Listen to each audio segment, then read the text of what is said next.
only difference between the saint and the sinner is that every saint has a past and every sinner has a future. Good evening and welcome. This is Face the Nation. Our topic of discussion today revolves around the current state of affairs in Sri Lanka. Joining us this evening on the show are Jeevan Thundaman, former State Minister of Estate Housing and Community Infrastructure. He's also the General Secretary of the Ceylon Workers' Congress. Also joining us tonight on Face the Nation is Harin Fernando, Minister of Tourism and Lands. Let's get the ball rolling today with Harin Fernando, Minister of Tourism and Lands. Now, Harin, interestingly, you are the one who championed the clauses, the words, serve fair. Today, you're sitting with the same camp that you criticized, the same camp that contributed to us being in this state of affairs right now in Sri Lanka. How do you feel about it?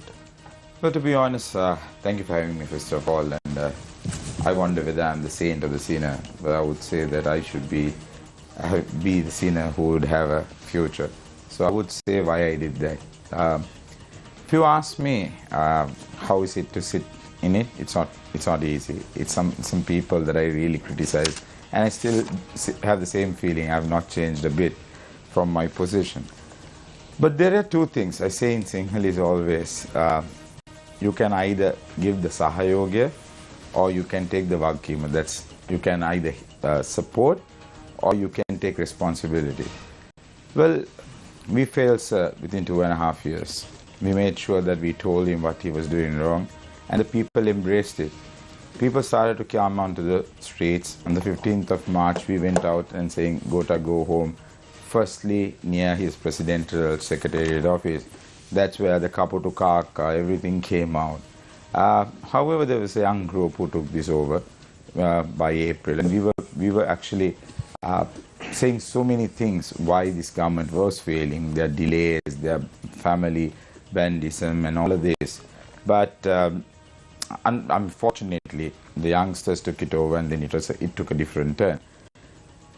But what I did was I felt that the country was really losing, and I was a member of SJB, a starting member, I would say, would have done the most of the campaigns for SJB from the start at the outset, and even bringing Sajith Premadasa out as a candidate for the presidential election, and handled all his 153 meetings, Golfers meetings, even Sugadasa meetings. Everything was choreographed, done by me. I can challenge anybody to say if I haven't. And even the Candid to Colombo March, as well as the May Day, was my last function. So when President Rajapaksa calls him and says, accept it, I thought I won. Within 2.5 years, my campaign had won. And I wanted him to take responsibility, not just support, because people were suffering. In 2 to 3 months, we will have a severe food shortage. Our people will barely find 3 meals. What should I do? You give me an answer. I don't like him, I want him to go. But that is a responsibility that we should take. I was very disappointed when Sajith Premadasa didn't take it. I argued with him for 5 days. Then one day I said, if you don't want to do it, I want to be independent. And he said, if you do it. Then I got up on the chair to go leave, and everybody stopped me. But my conscience was very different, and I had to feel, and I had to go with my gut feeling. And I thought, somebody took this responsibility. We should not support, but take responsibility and help the country stand. Why would I contest in 6 months if I don't have a country to contest and we are a failed state? Why would I be an MP in that government? I don't want to be that.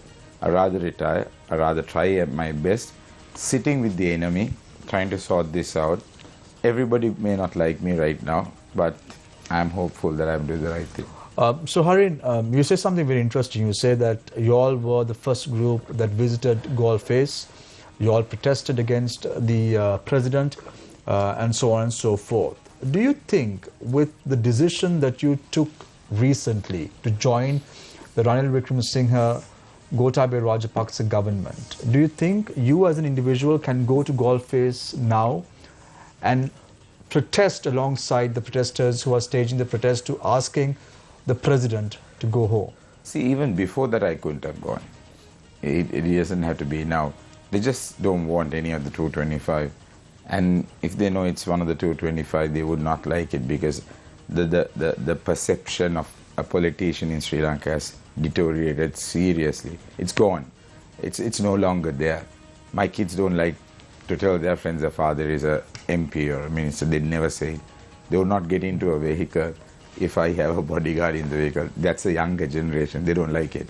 So I believe it's different now. It's different, and I don't think I can go to wall-face with my decision. But if if my conscience are clear, and if I think this crisis can come out, I mean, imagine if Ranil Wickremesinghe on that day didn't take office and there was no government right now, do you think we would have had electricity? Do you think we would have had fuel? There were certain conversations, there was certain confidence that was built because Ranil Wickremesinghe was experienced. He's seen this through. 83 riots, you've seen it. 87, 88 JVP resurgence, you've seen it. Presidents dying, our leaders dying for LTTE bombs, you've seen. So I thought he was the best man to actually take us through, because first option was given to Sajith Premadasa. He didn't want to take it. What are our options? And I pleaded with Sajith Premadasa, asking him to take it on. Do you still believe, Harin, do you still believe the president should go home? Of course. I mean, I'm a bit disturbed. I'm just having his full statement right here. I was reading it. But I also believe he wanted a safe exit. Why I say that, what happened on the May 9th was a horror story. MP's house is getting burned. If Mahinda Rajapaksa was caught on the road, he would have been hacked to death. I mean, Sri Lankan, I don't know what to call it, but then they were really angry. So the president also must be referring to some sort of settlement in this country so he can actually have a graceful exit. We need to give him that graceful, not whether it's graceful or not, I don't know, but the safe exit is something that we have to do. So today the president had said, I can't go as a failed president. I had been given a mandate for 5 years. This was an interview on Bloomberg today, and this was the first interview that the president gave to an international media network subsequent to the Go Home protest started in Sri Lanka in April this year. So Harin has come to make sure that the president passes now, is it? What I have come to do, A tick on the president's report president card. and presidency is two different things. President and presidency is two different things. Keep that in mind. I can't go as a failed president, he says. I can't fail the presidency in the country. And that's how I see it. And why I say that is we still have an executive presidential system. We need to abolish it. We need to make sure this doesn't happen. That's what I am thinking. That's what I'm looking. So I've actually gone in to the dragon to fight him right inside. I sit alongside people whom I've really criticized. What I see right now is, I took a ministry which was tourism. We need tourists to come back to the country. We are failing. We'll talk about your plans and objectives later on the show. We have approximately 2 hours to discuss about what your intentions are for the country in a bit. But I just want to get to a round as to what prompted you to take this decision, Harin. So you all said during a press conference that you did not even look at the president's face, but you spoke about the president being the dragon here. But when I saw that footage, it was very clear to me that you were with a very nice smile on your face, grinning from one end to the other, accepting the portfolio from the president. And you say something there as well. What did you tell the president? I really can't remember what I mean by didn't want to look at his face. You probably said thank you. No, I didn't say thank you. That I'm sure. He said something, I can't remember. You are accepting a portfolio from a dragon and you still can't remember what you said? To be honest, that didn't matter to me, because I joined a government which was independent to my knowledge. I don't want to join a government with the president being my leader. I have not met him personally on different matters other than for work, and I've told him what I'm going to do. But that remains, and I also recently in cabinet told him that why we are here is to make sure the 19th Amendment is enacted and 22 should come into Parliament. That's why we are here. And I gave 7 pointers to Ranil Wickremesinghe before joining, and he gave me an assurance that he will stand by those. That's the main reason that prompted me to go, because also I was very disappointed with my leader that I really carried up on stage, didn't want to accept a challenge. Harin, don't you feel ashamed? Why am I saying ashamed? Because you are being appointed to Parliament through the national list. Yep. The SJB only got a few seats to field from the national list. One was Diana Gamage, one was you, one was Imtiaz Bakir Marker, one was... I can answer you before you tell me all the names. Iran Vikramratne as well. So, I'll tell you. I'll tell you the reason. And you just stepped out from that. I'll tell you why. And now you are sitting with the president, joining hands with him. I, as SJB, starting the party, starting the logo, picking the colors, all the choreography, meetings, everything, the party, and mostly it's the leader and I who funded it. I'm not saying because I funded I have a right, but I'm saying once you are appointed into Parliament, you should work with your conscience. And I have done all the entire campaigns I've done. Yeah, money can't buy a parliamentary seat, can it? No, they can. But they can actually give me the same value what I've given back for SJB. I've asked them, I mean, just a simple fact, look, I mean, go back on history and what actually happened a couple of weeks before. When Sajith Premadasa finally, once he knew that Ranil Wickremesinghe was about to swear in, he said, okay, sent a letter at 2 o'clock and said, I'm ready to accept. And now he says he doesn't want to be associated with the Rajapaksas. Come on. Can you see the whole story in here? But that's an oversimplification. That's sad, isn't it? So isn't it a sad situation for me to figure out that when he knew Ranil Wickremesinghe was taking it, for him to then write to the president and say, give me a time to come and swear in. Simple as that, right?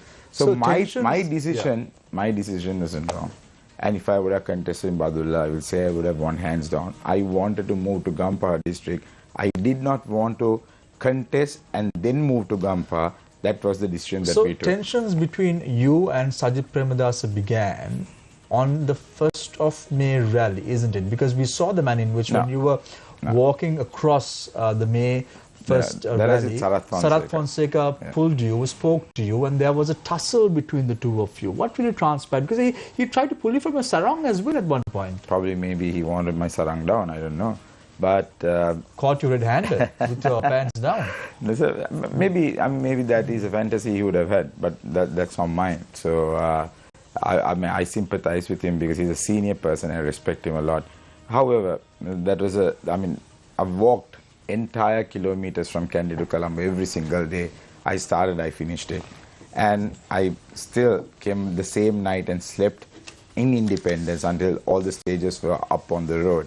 So we had a list of speakers, and Sarath Fonseca was unhappy that I was speaking above Sajith and before Sajith. So he said, I'm this number 2, I should speak before him. I said, I didn't do the agenda.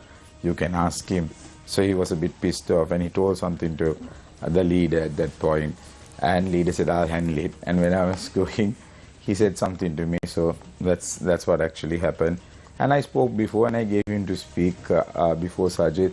Those are petty things. So I saw in my party quite a lot of petty things that they were fighting for, when the big real reason was really trying to stand up for the people. So I really admire him as a good brother to me and has been very kind to me. But when it comes to leadership, I just felt when he didn't take the challenge up, that's not the leader that I want to be under. So even if my politics ends here, I will have a graceful exit, because I want to be having a backbone and do what is right, because this is not the time to do politics. I feel it's a time to try and fix this country, because you and I are not going to have a good 3 months ahead of us. We will have to sacrifice hell of a lot, and I am jumping into the fire by taking a portfolio. So somebody really needs into to, the dragon's den, as you said before. Yeah, so somebody really needs to have a backbone, and I'm sorry for this language, have to have proper balls to do that. Well, thank you very much, Harin Fernando, Minister of Tourism and Lands. I now move my attention to Jeevan Thundaman, former State Minister of Estate Housing and Community Infrastructure, General Secretary of the Ceylon Workers' Congress. Jeevan, when you came into Parliament in 2020, during the height of COVID, you wouldn't have expected all this as a 28-year-old entering the parliament fray, looking at the political tug of war, because your father was somewhat of a mediator, a facilitator, a manipulator in terms of the political structure in Sri Lanka for years, and even your great-grandfather was of that caliber. Now, you as a 28-year-old, how do you view the Sri Lankan political structure at this point of time? Well, first of all, thank you for having me. And secondly, to answer your question, I think I need to make a distinction right at the start of the show, that even though my late father and my great-grandfather were in the parliament and they were politicians by their own right, I believe, everyone has their individuality. Everyone has their own style of working and their own thought processes. And it necessarily need not be hereditary. It can differ. There is no harm in that. So with that being said, when I first got into the parliament, my idea was completely isolated only to the upcountry community at that point of time, because I felt, I personally feel, again, this is my personal opinion as a trade unionist, what I personally feel is the structure with which the plantation companies have been running their estates, they needed to change. These people have been on the daily wage model for close to 158 years, and clearly it's not working. Even Honorable Harin Fernando is from upcountry in terms of electorate, and I'm sure he'd agree as well. This daily wage system is a failed system, where it's given us lower productivity and higher exploitation. So, with that being said, I came in with the idea to change the system completely, where we wanted to bring in the revenue sharing model, where we wanted to increase productivity, and where we wanted to create decent working and living conditions for the workers. To start off, many people have this assumption that the livelihood of the workers, the living conditions, are directly attributed to the politicians who represent them, when in reality that's a myth. Because the truth of the matter is, the living conditions of the workers are completely with the companies and how the companies run them. For example, there are what you would call line rooms. I'm sure you guys are familiar with these line rooms or line quarters. Now, when you take a look at these line rooms, many of these line rooms, they don't even have toilets, right? So when they don't have toilets and a worker is trying to build a toilet for their particular line room with their own money, we are not the ones who go and stop it. We are not the ones who go and call the police and make a case against a worker who can't fend for themselves. It's the companies, because the companies have this sort of mentality that if you do not work for us, you cannot live in our estates. Recently, I just noticed, the narrative with the estate sector was completely controlled by the RPCs. So that's why this is not, there's not been much light shed on this particular aspect. For example, one day I was reading the Financial Times and I came across something interesting where the Planters Association, they had mentioned that they had built over 44,000 houses for the upcountry community. And that shocked me, because with whose money did they build the 44,000 houses? It wasn't the money of the companies. And then we realized it was the money that was vested with the Plantation Human Development Trust, right, which was traditionally under the Plantation Ministry, and then it was absorbed into the Estate Infrastructure Ministry or whatever the line ministry was. So let's talk about all this, Jeevan, momentarily, because as I said to Harin before also, we have 2 hours to know what exactly your intentions are for the plantation community and so forth. I just want to give a direction to the show right at the start. Out of Bondage, the Thundaman story, which was written by a journalist, T. Sabaratnam. He says that your great-grandfather, who came to Sri Lanka in 1924, said, "I went to Ceylon as a pauper and I'm doing well. You too can prosper if you come with me." It only seems to me that the Thundaman family has done well in the estate sector. But you just mentioned about the people who are living in the estate sector with the dire straits. I'm sorry, but I'm going to interrupt you there, Shamik, because there's a correction in what you said. Right. My great-grandfather never came to this country as a pauper. It was but this is what he said. I went to Ceylon as a pauper and I'm doing well. You too can prosper if you come with me. Now this is excerpts from the book. So I'm coming to that. Out of Bondage. They would have meant his father, my great-grandfather's father. Okay. The late Mr. Karupaya Thondaman. Mr. Karupaya Thondaman. Mr. Karupaya Thondaman. Right. Mr. Saumyamurthy Thondaman is my great-grandfather. Right. People tend to make this, thing, but so his father, Mr. Karupaya Thondaman, came to Sri Lanka as a worker, and he was a supervisor, and it was through hard work he ended up owning the first estate in Asia, which was run by a brown man. He had people who were from Europe who were working for him, and he came up through sheer hard work. And in 1939, when our party started, if you read the exact same book, there are details on how we sold those very estates to run the union. And you all have been in politics since 1947. 1939. Yeah, 39, but 47, you all have been in the legislature at that time. 1978, your great-grandfather held portfolios in cabinet, and you all have a big history. And to look at it, Jeevan, now you have studied in the Northern Bury University, LLB. You're a very young, very eloquently spoken and individual. For that matter, you're a very charismatic individual as well. As I look at you, I can get that feeling.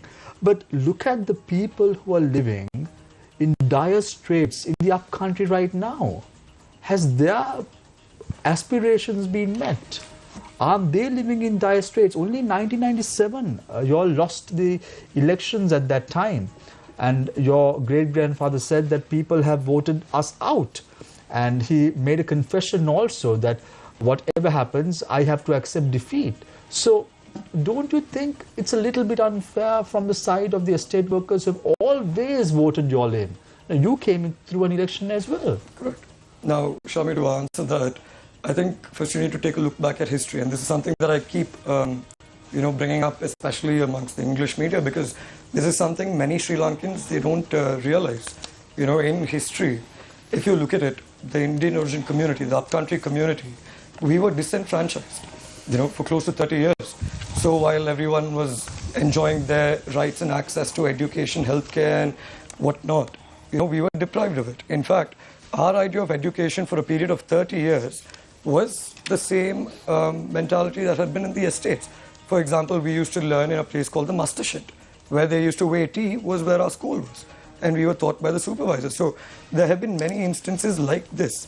But what I would like to say is, in that gap of 30 years, there was no representation and there was no sort of benefit for the community.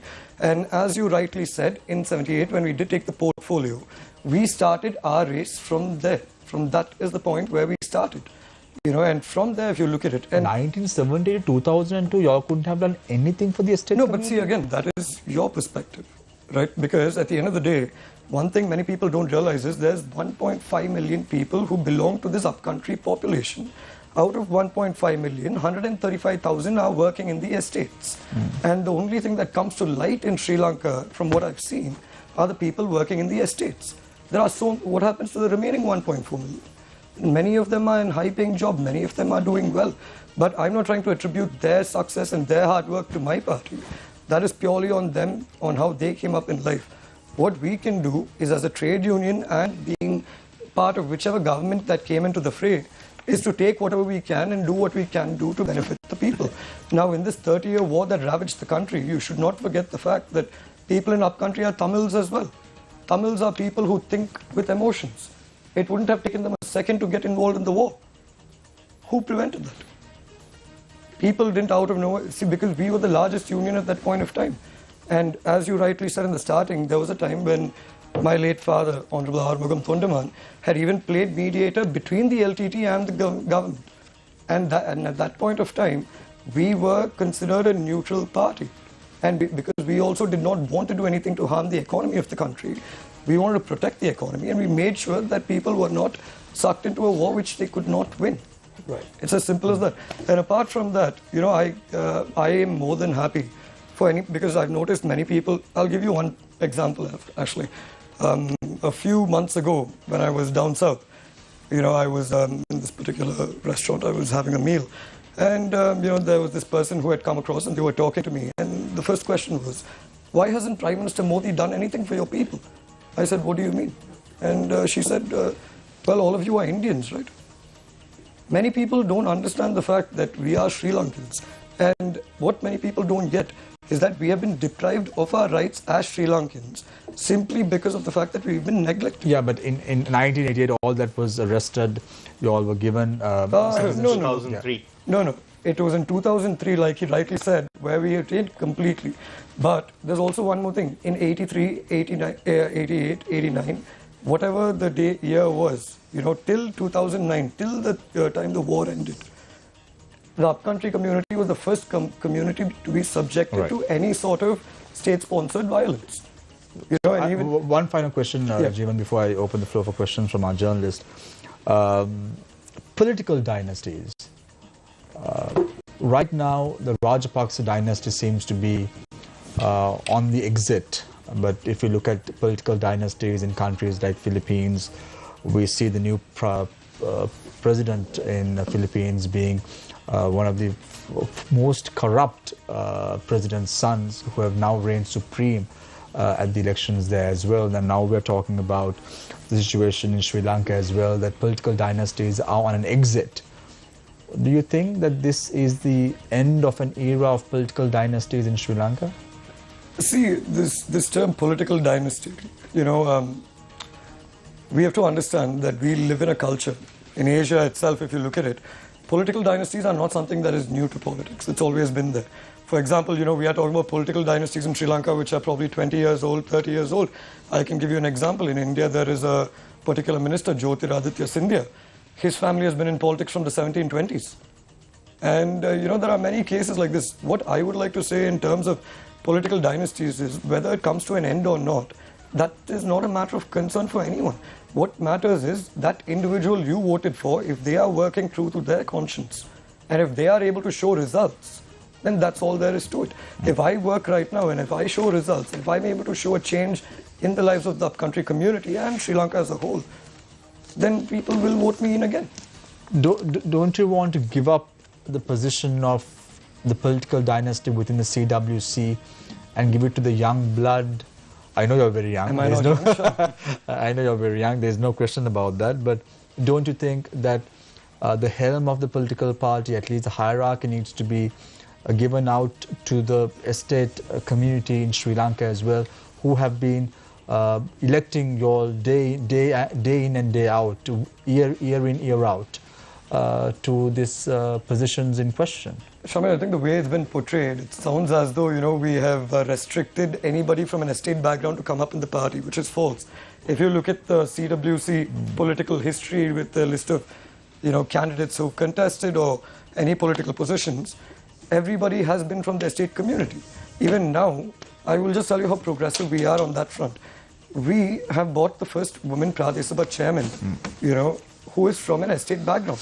And also in our parliamentary election, we in fact, one of our candidates was from that background as well. So it's not about this background or that background. What I'm trying to say is, the reason why I got into the helm of CWC, I just want you to look at this very practically. Just because my name is Tondaman does not mean I have unlimited power in the party. Because my biggest disadvantage is my age. However big of an advantage my name is, an equally big disadvantage is my age. Because in politics, let it be Sri Lanka, India, or Philippines, or any Asian country for that matter, when you're young, it's difficult to have a say in politics, let alone national politics. I'm talking about internal party politics. Yeah. So but the leader of your party is also Tondaman. Excuse me? The leader of your political party is also Tondaman. Correct. But he got voted in by the National Council. We have to go by what the National Council says. There is no way I can sit and manipulate who votes for who. And also another thing is... not like other political parties in Sri Lanka. Possibly. But the president... I will speak to you more. Sure. I just want to open the floor for questions. On to my immediate right is Nadim Majid. On to immediate left is Deshan Gonawala. Because Nadim is coming up sometime. Let's start off with Nadim. Yes. Thanks, Samir. Mr. Fernando, I'd actually like to start with you because when you said that, I'm not sure if you know, but just half an hour before we started this program, actually half an hour before we started this program, your former leader was in the next studio over. Oh, really? On Newsline with Faraz, and they were talking about the reasons why this wasn't taken, and he spoke about the importance of integrity. and not wanting to engage in this political musical chairs, and he also referred back to the 2018 coup, the constitutional coup, when on multiple times Maithripala Sirisena, before appointing Mahinda Rajapaksa as Prime Minister and even after, made several offers for Sajith Premadasa to come and take it. And he said that he refused on the grounds that this was done. When you say that he refused to take responsibility, are you oversimplifying the statement that he made? Because what he actually did was he said, I will take it on these conditions. Do you disagree with the conditions that he laid down, that the president should have a stipulated time frame? Absolutely not. If you can raise up that letter right now, because I was there when the letter was drafted, he said there are a few concerns, but he is willing to accept it on that same day before Ranil Wickremesinghe. I hope Faraz asked him that question. I don't know whether Faraz asked him that question or not, because what happened at that time was the day before, I clearly made a statement, I want to be independent if we can't sort or help this government, because it's not the government, it's the people. But Mr. Fernando, that letter it's is public, isn't it? Like the conditions are there. No, there are no, the letter that he sent in the last time. So you're saying that the letter that went and the letter that became public are two different letters? It was to prevent Ranil Wickremesinghe from swearing in. And I'll tell you another thing. This was told to me by President Rajapaksa himself. You can quote me, you can ask him. Manusha Ranakar also was next to me at that point. He said there was a person called Lakshman who called him the night before and said that he is coming at 9 o'clock to swear in. This is what he told us in the morning. And this is before all the letters happened, Hadi-hu-di-hua. And on that morning, around 8:52, he cancelled coming. He didn't say the reason, but he didn't even, this is the exact words, he didn't even have respect to come and tell me he can't take it. But around 8:52, he just said he's not coming to take over. And this we didn't know, being the closest people. And I was feeling like, who does he talk to? Who does he make decisions with? And then I didn't go for the 10 o'clock meeting. I was supposed to meet Harin and a few others at 12 o'clock at my place. And they weren't coming. And I was saying, what's happening? He said, no, we're just sorting a letter out and we're sending it to the president. So what they were trying to do was stop him from appointing Ranil Wickremesinghe. Do you think Ranil Wickremesinghe did the right thing? Let me just clear this out and I'll answer you. And by 11 o'clock, apparently the president has called Ranil Wickremesinghe and asked him to come at 6 o'clock and accept it. So what president told is that how can I go back on my word when I told him to come and swear in at 6 o'clock, and he sends me a letter at 2 o'clock saying that he'll accept it. This is what his own words were. But Harin, this is the sort of the political horse trading that the SJB, when you were a part of it, when you were its national organizer, this is the kind of thing that... I was the head of operations. National organizer was this other. Okay, as head of operations. When you were in that leadership group in the party, or positioned yourselves as a party that is not going to engage in this kind of political horse trading. And one of the things that Mr. Premadasa said in that interview also is that in order to take up the position, to take that responsibility, you also have to have credibility and legitimacy. Absolutely. And he after the fact that when there is no mandate, how can you do it? So in that way, now do you think that Ranil Wickremesinghe, a nationalist MP from a party that secured less than 3% of the national vote, can I revert back one question? Becoming the Prime Minister, is there any legitimacy? Can I just ask you one question? What would have happened if none of us, people didn't want the Rajapaksas, he got rid of his cabinet, there's no cabinet in the country, nobody to sign a document, and if we were playing politics then, and if Sajith Premadasa is so keen about the country, and he says about a mandate, he could have actually taken it and made sure that he runs a parliament for a certain period, get the country to stabilize, and then go for an election. It would have simple. No, I would really like you to let me answer the question. Let's put it this way. Let me answer this question. Let me answer this question. In 2015, Ranil Wickremesinghe, after 2015, January 8, he ran the country for more than 100 days with 46 MPs. Right. Not just 46 MPs though. He had Maithripala Sirisena. Well, I mean, that's politics. You need to. But I mean, it's incorrect. It's misleading to say it's only 46 MPs I mean, because they had a majority. If you are a leader, you need to think of the people first. Even with your 46 or 56. But Mr. Fernando, you just made a misleading statement. You said there were only 46 or 56 MPs, but he also had the SLF, the UPFA. You don't understand. Group. There was the Tamil National Alliance MPs were voting with the government. You didn't understand, but he had his party members are only 46. Yeah. What his politics were, he made sure the president got the others to agree. I mean, in the same scenario, if Sajid Premadasa is a leader, his dealing should have been with Gotabaya Rajapaksa and say, I'll accept it, you have to pass this. Come on. I mean, you can't be thinking so naive. If you are a proper leader, you go at it, you know. Either you sink or you swim. So Harin, what do we do? Yeah, Harin, now you say something very interesting. You say that on that Thursday that the letter came from Sajid Premadasa at 2 p.m. Was it Thursday or Friday? I can't remember. Yeah, but you were supposed to meet Harsha and Iran at your residence. Am I right? Yep. You said so. Yep. Why weren't you present at the opposition leader's office on that day? Because I was annoyed. To be honest, the night before. Yeah, I'll tell you the truth. The night before, there was a meeting. The proper meeting was supposed to start at 1 o'clock, the next discussion. But I think Harsha, Iran, Kabir and few others had gone to tell him that I was serious, that I was really annoyed of the decision making or delaying tactics. So on the Thursday, if I remember it correctly, he said no need of any more group meetings. This is it. And he walked out. So I thought to myself, when I was walking out, there was media. They asked me what happened. I said, Asai bhai. Right? No, that was not the day. The very next day. You said so. You said so on a particular day. But day after, you said, I was trying to fluster some feathers. Yes. Let me finish because I know what I did. And if you want to go back onto any of your libraries and find it, I am 100% sure of the decision I made because it wasn't the easy one, right, for me. Because Sajid Premadasa may say SJB says, but I can equally say SJB is mine too. It is not just one person's. It's not like UNP. We build SJB as a party. It's not for him to make decisions, but a group of us to make decisions. So you're saying the decision to not take it was made by him alone and not by the group? 90% of the party wanted him to take it. Not only me. None of them wanted to leave the party though. But for me, it was just my conscience playing. And I wanted to seriously do something right. And I don't regret it. So Harin, do you feel that? When I see Sajid Premadasa speak yesterday and saying, where is Ranil's 5 billion? I mean, that's cheap politics, man.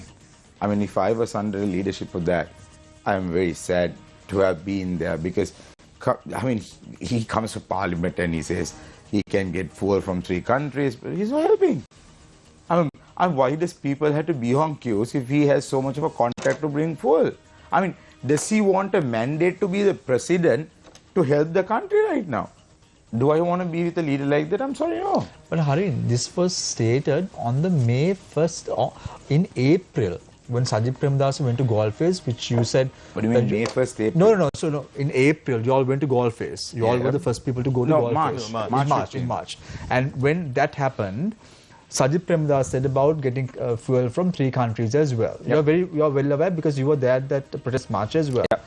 But you're waiting to raise that issue now. You're waiting to raise that issue now after crossing over. We raised it. How do you know I didn't raise it? How can you say that? We had group meetings. We never spoke outside. This is what the confrontation built. Did you remember? If you remember correctly, on April 6th, I made a speech in Parliament. In that speech, I said, why can't we as a group get together and hold this country? This was on April 6th. I said, if you all can't do it, at least give Harsha De Silva. I still remember this. Go back on your libraries. This was April 6th. The protest starts on April 9th. I mean, it's easy for people to accuse me saying that I'm just doing politics. No, it was against my conscience to be in a place where they did not want to take responsibility. And I'm not saying this is about others. Some people didn't want to take this decision because they feared about re-election. I am not fearing about re-election. I am not going to contest from Port to ever. But I will not have Will a you party contest to from the UNP? I don't know.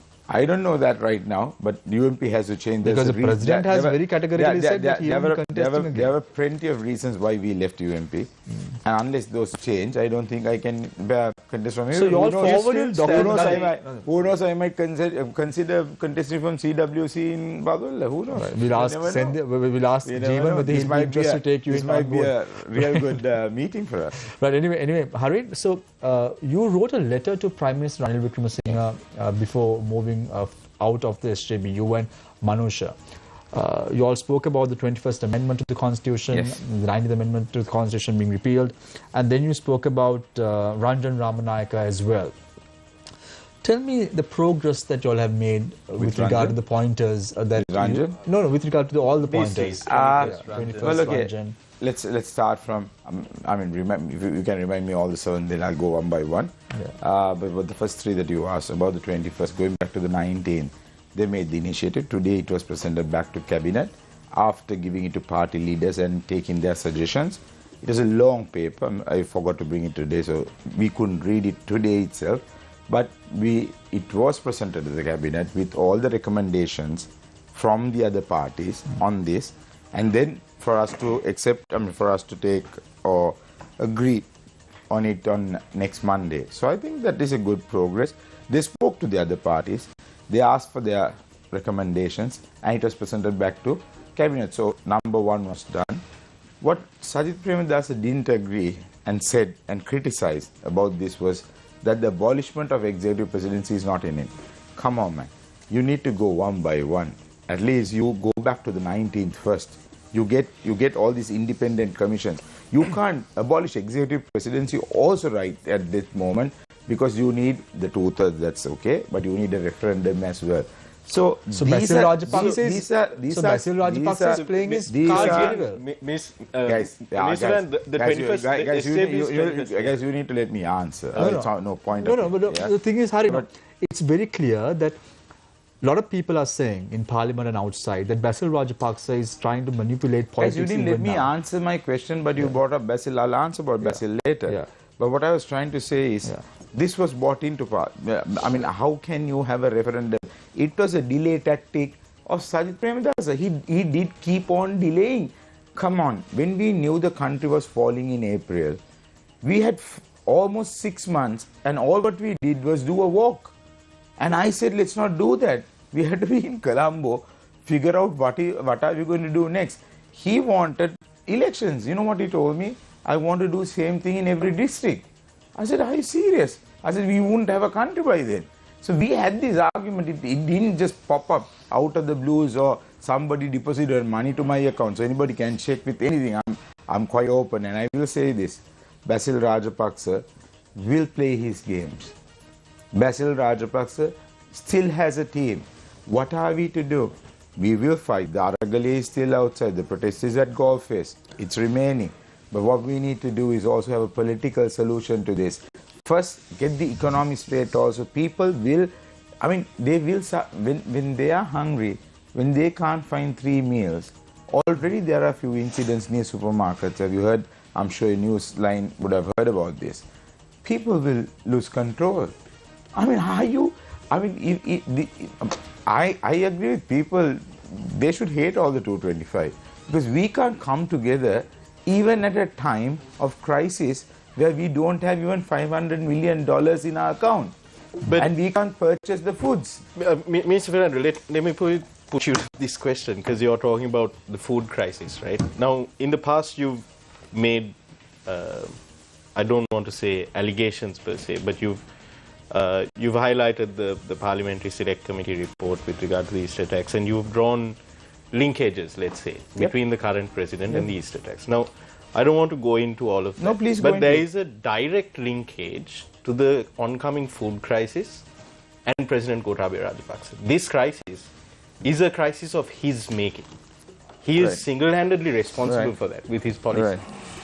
So, even in a company, if you have a CEO who's taken such a harebrained policy, you don't continue with them. Right. You don't expect them to be at the helm when you're resolving the crisis. Right? And that's the same even in politics. it's not like when they went into World War II, they didn't retain Neville Chamberlain as Prime Minister. They brought in Churchill. Can I just answer you? You asked about Easter tax, and you think... No, I'm saying the difference between guys, Easter tax and no, this. no, no. With Easter Guys, tax, you cast aspersions regarding the linkages. Please. Here, with the food crisis, there is a direct linkage. Please. I mean, I heard you well, and I know the question. Let me answer them. I mean, you need to give respect, at least for me to answer, because it's not only your point to be heard, mine too. Because of the Easter. No, we're not trying to make a point, go through that letter. See what I have asked from Ranil Wickremesinghe. To give an international inquiry into Easter tax. Ranil Wickremesinghe promised me he will find the money even from somewhere else and get Scotland Yard or a foreign investigation to do this investigation. So I haven't gone back on my word. Number two, he is responsible. Yes, but how do we get him out? He's stubborn. He's not leaving. He's inside a house. He's holding cabinet meetings. Yes, all that is true. But why can't you understand the fact this guy is adamant not to leave? Either people have to storm and pull him out or kill him. Is that what we have to do as Sri Lankans? Or try to find, at least, okay, let's have this argument, let's have this protest. But who is going to feed this country? Who is going to get the fuel we need? Who is going to be responsible for the rest of the things? I mean, priorities first should be that. And I will honestly give you my honest opinion. I won't stay there long if I can't get him out. I've given a 3-month term for myself. And why I give that is to evaluate whether I could have done something. So 3 months after, we might not even see Harin Fernando in the cabinet. Well, not even in politics, may not. Not even in parliament. You never know, you might, as you said, contest with Never the know. CWC So- in Badula. So keep dragging me back in this. Which brings me actually... I think Sendil would not be very happy with that. I was just like, given their working Nadim, relationship. just one no, quick Nadim, question no, to you, I'll come back to you, Nadim. But very quickly, Harin, you spoke about an international investigation into the 21st April attacks that took place in 2019. We are a country, when the international community came in to investigate the 3-decade-long war and the final stages of the conflict, we were not open for an international investigation. But how do you think that the country is going to respond to that? Because it will come to a point that the country itself, the politicians itself, the political parties in power may refuse an international investigation even on the 21st April attacks. You're a senior journalist. The fact of the matter remains. When the war happened, it was lots that they were covering on war crimes, which we are right now answerable to. Easter attacks is a completely different matter. They were a political motivated, I would say, a murder, and just to get into power. That's why I say it was a curse that had happened to this country. I was the one who to say it was a curse. It was the surface. I got so many things which I got into the people's minds. Why this all happened? How does that relate to me being a senior journalist, Harin? Because the fact that, I mean, I never would have expected you to ask me that question for one reason. Yeah. The two cases are very different. Two cases, the war, civil war, and having war crimes, and our army and our forces were getting accused. Nobody wanted an international inquiry.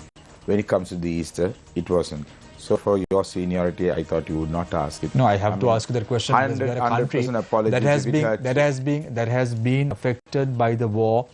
Not once, 83, 84, what happened in 83, what happened in 88, 89, We are a modern society. war, You're young. April 21st attacks. It has never been an easy run for Sri Lanka as a whole. You're young, I'm young. Are we going to go back to the past and say this happened, it won't happen in the future? But there are people who are still reeling because of all this. There are wounds of conflict that needs to be healed. I'm asking you the question, yes, the wounds have to be healed. Who's saying it hasn't got to be healed? That's why we're trying to bring in an international investigation. Right now, Sri Lankan government can't afford it. They don't have a cent to buy their own fuel or their food. It'll take a bit of time. And Scotland Yard will come. But yeah. I mean, come on. I mean, this negativity of media is what I would blame for this country's downfall also. I'm sorry about it. I'm very sorry to say this. It's not. No, I'm sorry. No, Harin, I need negativity. I need to have my opinion. Yeah. Please. No. You invite me as a guest. No. I will. And let if you you do not let me answer my questions, True. Come on. I'll give you an opportunity. But No. It's not negativity. It's about the questions that are No. lingering in the mindset of the people that we are posing. We are not trying to make a point. That's what I'm trying to say. Can I be very direct? Yeah. Right now, what Sri Lanka needs is to unite. Right? Not just attack politically. Right? Not just try to get your ratings up. That's not what you do right now. I mean, if your program needs ratings and you want to attack me on cornering me at one point, well, you will win your argument, but that would not help the country. And I'm very, very disappointed. If I'm not saying to you, I've seen many journalists do this, right? When they read the papers in the morning, not your channel, how they communicate it to the people is completely different to what the news was. These are negative news that keeps on popping up. Right now, we don't have 700 tourists coming into Sri Lanka where we had 7,000 a day. And many hotels are closed. People can't pay their leases. They can't feed their families. And we still do politics. That's what I don't agree with. So, getting back to Jeevan, Nadine, you had a question for Jeevan, I actually wanted to ask you about the CWC's position. As you correctly mentioned, you're now representing the interests of 1.4 million people in the hill country. These people are also suffering now. When you say that the CWC has taken a stand to be independent, not with the SLPP, not with the SJB-led alliance either, and not with... What's your current relationship with the current administration of President Rajapaksa and Prime Minister Wickremesinghe? No, to be very honest, with the Prime Minister, the CWC has always had a good working relationship, not just now, but even in the past. But, as you're aware, recently we had even mentioned, I think it was the 1st of May, on May Day, where we mentioned that we are withdrawing our support completely from the government, where our relationship is, reached its end. And it's true because, as you rightly mentioned earlier, the decision of the president had directly affected certain communities more than, other communities. For example, how much the urban or suburban sector would have suffered because of the fertilizer ban is nothing compared to how much the rural sector suffered. Now, for example, the tea industry, we faced a 30% drop in yield. But when this decision was brought forward, we weren't even aware of this decision. We woke up one day and we saw the papers and it's and it had been right made. there. Yeah, Blanket ban. Yeah, so, that was a bit, devastating for us because initially when we saw the president's manifesto, our support and our allegiance to the president was completely dependent on his election manifesto. So in his election manifesto, if I'm not mistaken, he had clearly mentioned over the course of 10 years, they would reduce chemical fertilizer consumption by 50%, if I'm not mistaken.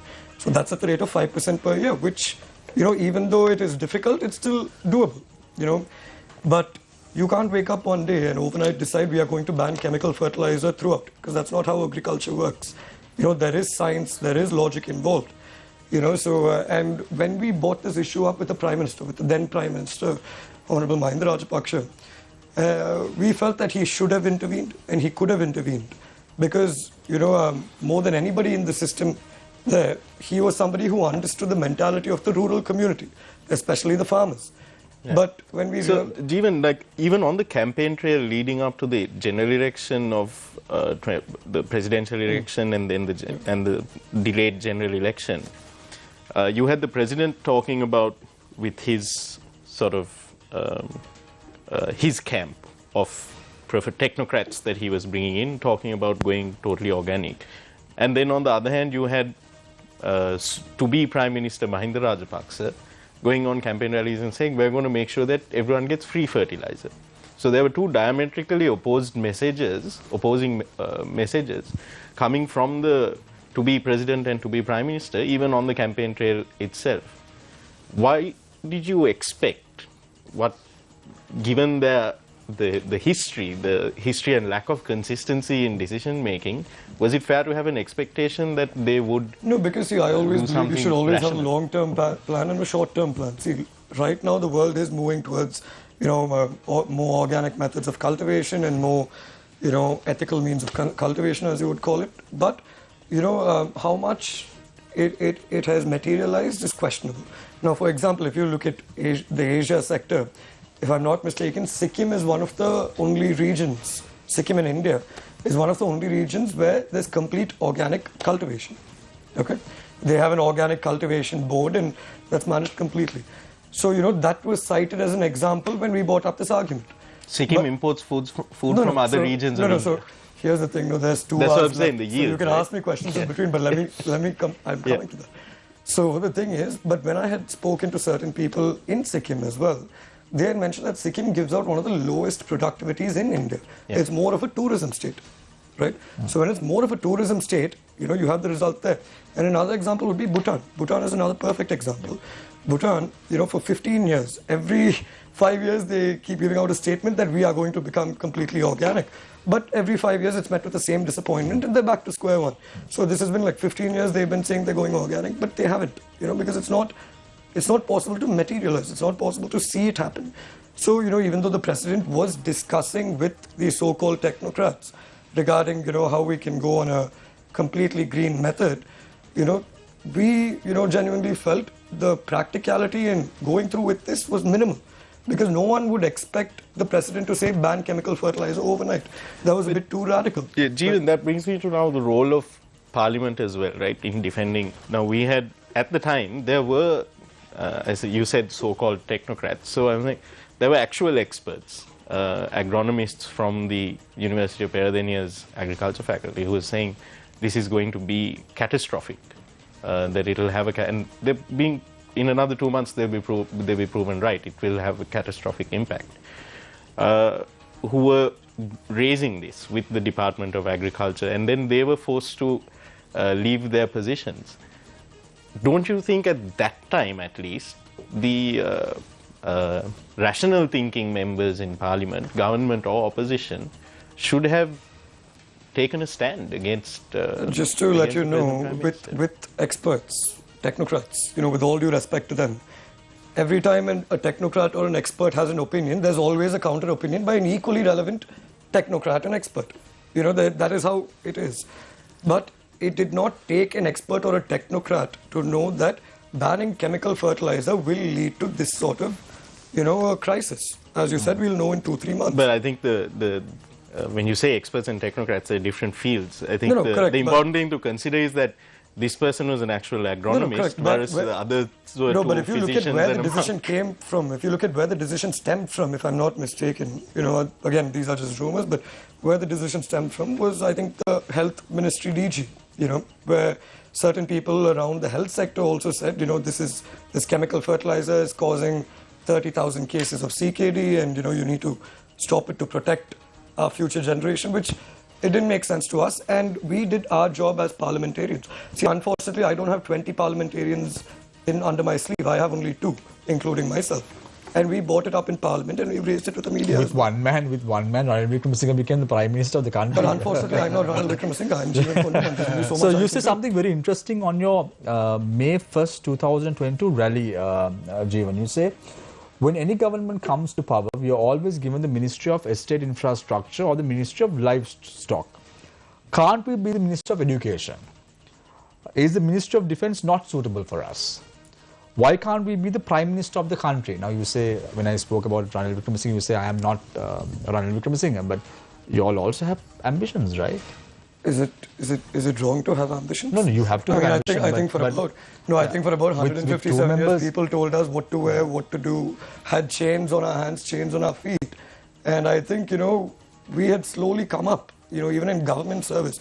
Even now, if you're able to dig in, if you're able to dig into many factors. For example, Nuwara General Hospital, that's one of the most advanced hospitals in the country. But unfortunately, racism exists there, and all sorts of, pressures exist over there on communities, which are not on par with all the other communities in Sri Lanka.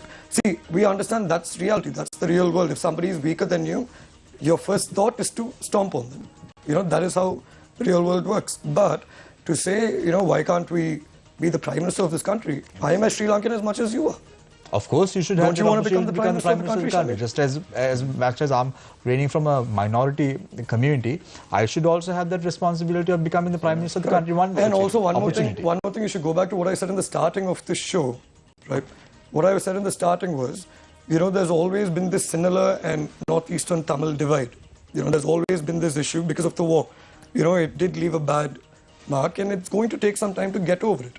And what I mentioned at the start of the show was, as an Indian origin community, as an upcountry community, we are literally the bridge between the Sinhalese and the North and East Tamils. And that was not utilized properly. Okay.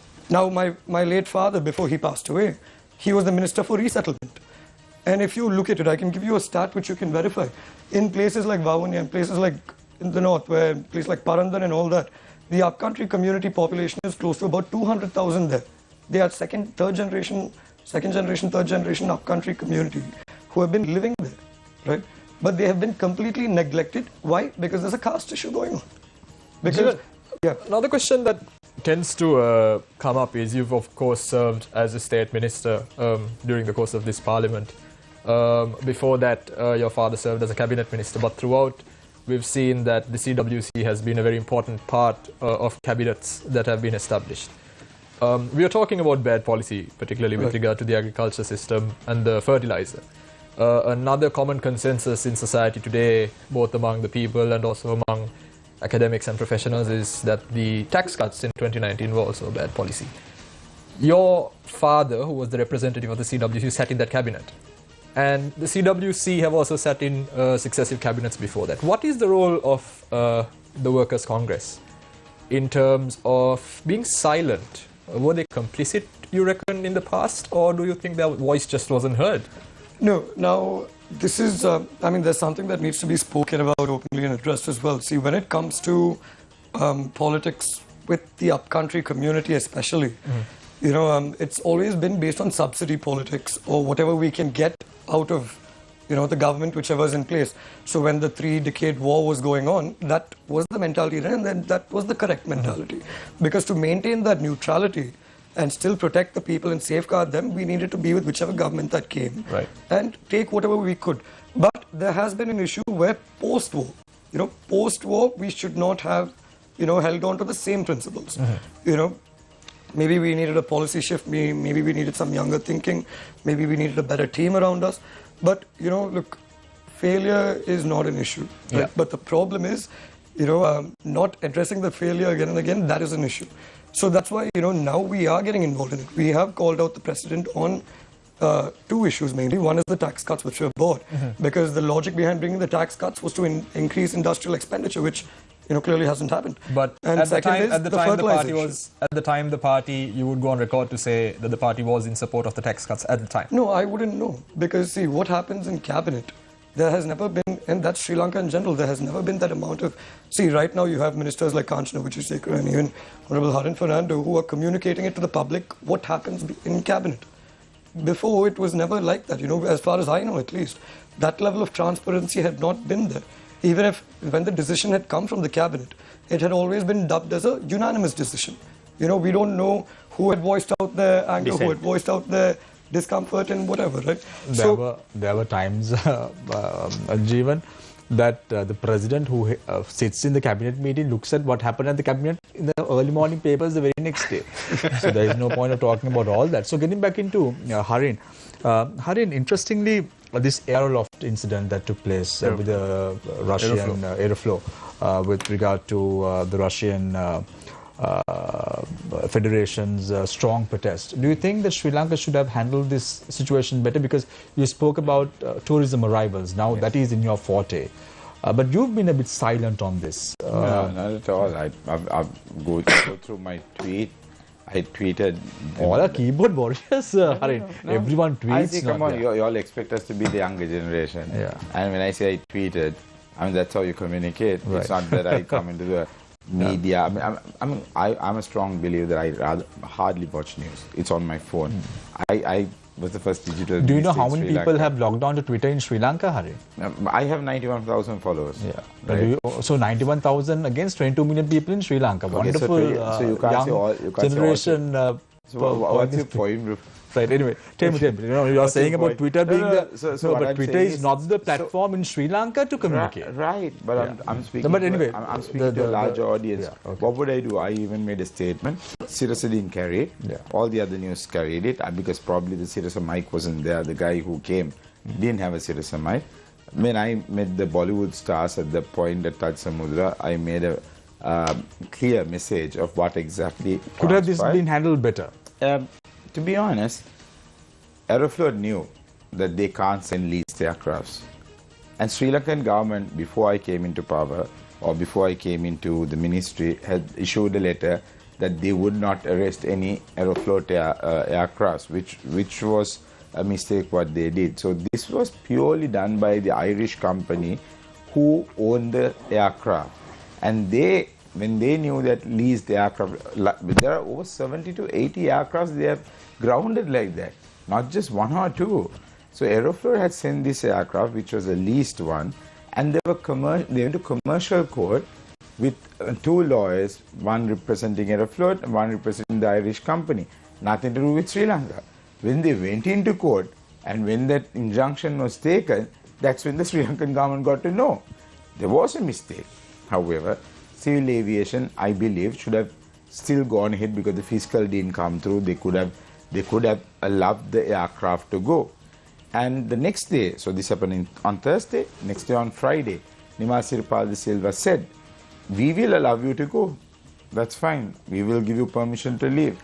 But they didn't want to disrespect the court order or the injunction. So what they did on Monday, today, they went to Court of Appeal and appealed it, and they won the case. So there's lots of miscommunication, saying, as usual, many keyboard warriors, you call me one, but many keyboard warriors started to attack me, saying that I messed it up. I had nothing to do with it. But a few days on, I think last Monday or Tuesday, I met the Russian ambassador. I went to Turkish Airlines. I was trying to get new connections because this is the season that we have Middle East, Indian and Russians coming. And Russians can go only to 3 countries at the moment.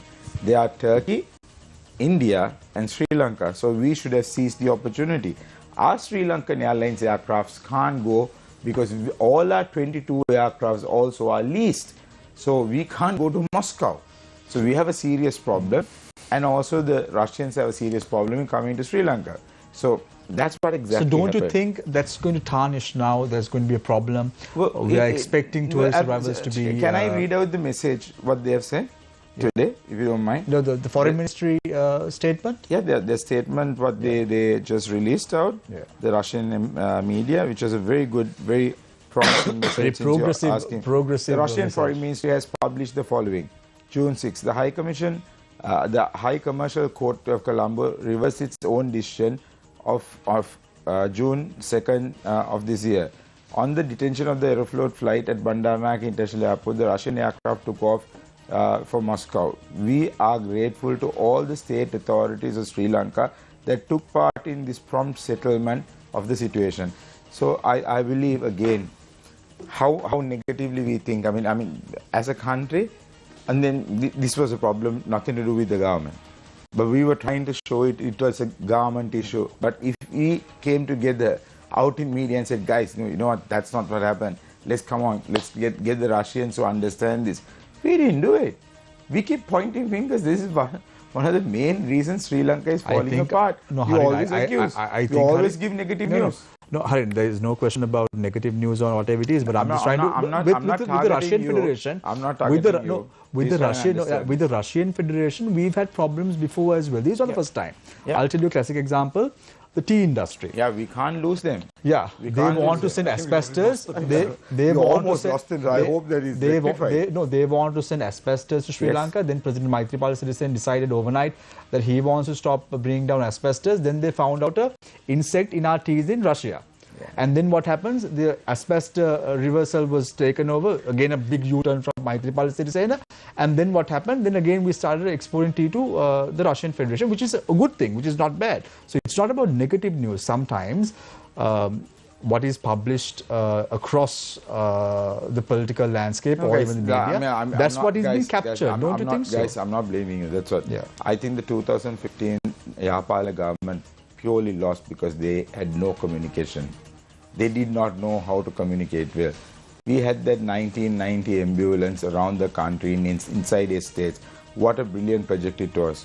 How was it, how did it come out? The GMO doctors said, you know, it's Indian, it will break down. How many negative stuff they said. I mean, that's what I'm trying to say. I'm not blaming you per se.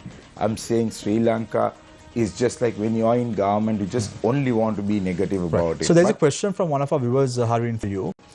They say that you spoke about the foreign investigation with regard to the Easter Sunday bombings. The issue is not about investigation, but rather about the lack of willingness of acting on the Presidential Commission report and prosecuting those concerned. Do you think so? I agree. I agree actually with all these trouble that we are facing right now. Easter is becoming slowly not their problem. So that's why I said on my letter, insisted that this investigation is being carried forward. But right now, we are trying to struggle to find meals, to eat, to do our jobs, to get our children to go to school. We are in a huge spot of bother. This is why again I come back to the point that I can't understand why we can't come as one country today, because I mean once we fall apart, it will be so difficult. But didn't you see didn't you see some sort of progression when a progressive movement by even Sajid Premadasa, when Prime Minister Ranil Wickremesinghe was requesting for pharmaceutical products to be brought in? Sajid Premadasa in fact told in Parliament that he's willing to speak to foreign donor agencies to bring some sort of pharmaceutical products to the country which are much needed. Correct. And wanted the Prime Minister to even give him a list. So there's some sort of progressive approach, don't you think so? Correct, but I also see the way they had, I mean only him, I didn't see much of SJB noise lately. I would say even after I was gone, I don't see much of noise of SJB, but at least the leader was screaming his lungs out, I heard, saying, where is the 5 billion he promised? Can you just correct me, where did Ranil say that he'll bring $5 billion overnight when he comes? He never said it. He said, we need this much of amount to survive. I mean, we should not play cheap politics at this point. And my only point is, Sajid Premadasa, when he spoke so well with the president, then I was on that side, I was sitting behind Sajid. I loved that fact. I mean, I was like, amazed. I thought, okay, brilliant, these guys are getting together. And that's what the country needs. Nobody wants us to divide at this moment, because, you know, we divide in party politics. This is not the time. I mean, we have a problem with the president. He has to go. But we need the government to have a fresh election. Before all of that, we need to stabilize the country. Right now, for the next 3 months, for us to remain like this with these queues, we need 1.8 billion minimum. We have only 350 billion. What is Harin Fernando's affiliation with Namal Rajapaksa? Just like Jeevan. I'm just like a friend to Jeevan. He's a friend to me. That's it. I'm just saying. I'm just talking to Jeevan, just like that. I mean, honestly, I've never had any other closer relationship with him other than meeting him at a party, meeting him at a wedding, meeting him at a social function, and we both like sports and especially rugby. So we connected on those points. I mean, other than that, I've never had a personal relationship, nor have I gone to his wedding or he has come to see me in my personal house. So we have just became friends in politics. I mean, why does people expect two of us to kill each other? I mean, if we are legislators, we are just like lawyers. We will argue a case in a different scenario, but we will talk to them afterwards. That's no crime. I mean, this is the mentality that people have, and it should not be the same. We should be able to argue on policy, not on personal agendas or personal reasons or who he is. And I will vouch for you. I don't have a personal. You say, but you say at one point in the media that you see yourself contesting the presidential election alongside Namal Rajapaksa in the future. I mean, you're basing that whole interview that I had with a social media guy. I don't want to say his name, but it's a very popular social media channel that he had. And he asked me something. I said, you know, in a way, we are in the same age. We may think that we might meet each other one day. There's something wrong. But your Prime Minister now... Just like he said, everybody needs to have an ambition. Yeah, right? But your Prime Minister now, that is Ranil Wickremesinghe, went on to say that this is the end of the Rajapaksa era? Well, it could be, and I also believe it will be, and it is up to Namal to salvage his pride back and his family's pride. I mean, come on, these things have happened to many politicians in the world, but somebody survives from that family. So, I mean, for me, let's let people decide. And as I told you, I have not taken this decision thinking of my re-election. I do not know which party I'm belonging to right now. I don't have a party. Because I recollect you even gave an affidavit to Sajid Premadasa saying that you will retire from politics at a certain 60. age. You know what I really want to do, because you asked me that question. I was thinking last night, I'm a brutally honest guy. I thought I need to find a new party, and I build a new party. I thought it should be anybody over A levels or a degree have to retire at 60. They can only hold 2 terms. I want to bring a change. I couldn't have done that change being in SJB. So I think a youth movement is an ideal for us right now. But I'm just thinking out loud. I don't know whether it's possible. It's a lot of money, it's a lot of effort. But I don't know whether I can win that. But I think the youngsters should take over. I love to see me and Jeevan working together. I like the younger generation. Kanjana had a lot of issues being on 2 separate sides. But I see him working so hard. And one of the guys that I'm so impressed with, you know, you call him, he gets it done, you know. And that's the energy I need to see in Sri Lanka.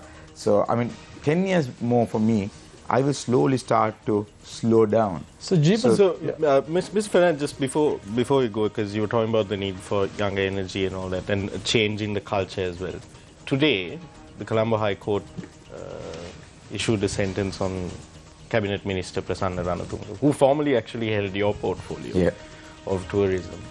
He was found guilty of extorting a businessman or threatening a businessman in 2015 in order to pay a fine of 25 million rupees, given a 2-year prison sentence, suspended for 5 years. So as long as he's a good boy in the next 5 years, he won't go to prison for 2 years. Do you believe that he should resign from cabinet right now? Well, actually, that's up to their party. I mean, that's not a decision that I could make. If I'm the party leader, I would have asked him to step down. But him as an individual, having now been someone who's convicted by the High Court. It's solely up to that individual, yeah. So that's the generation they came from. Our generation would not do the same.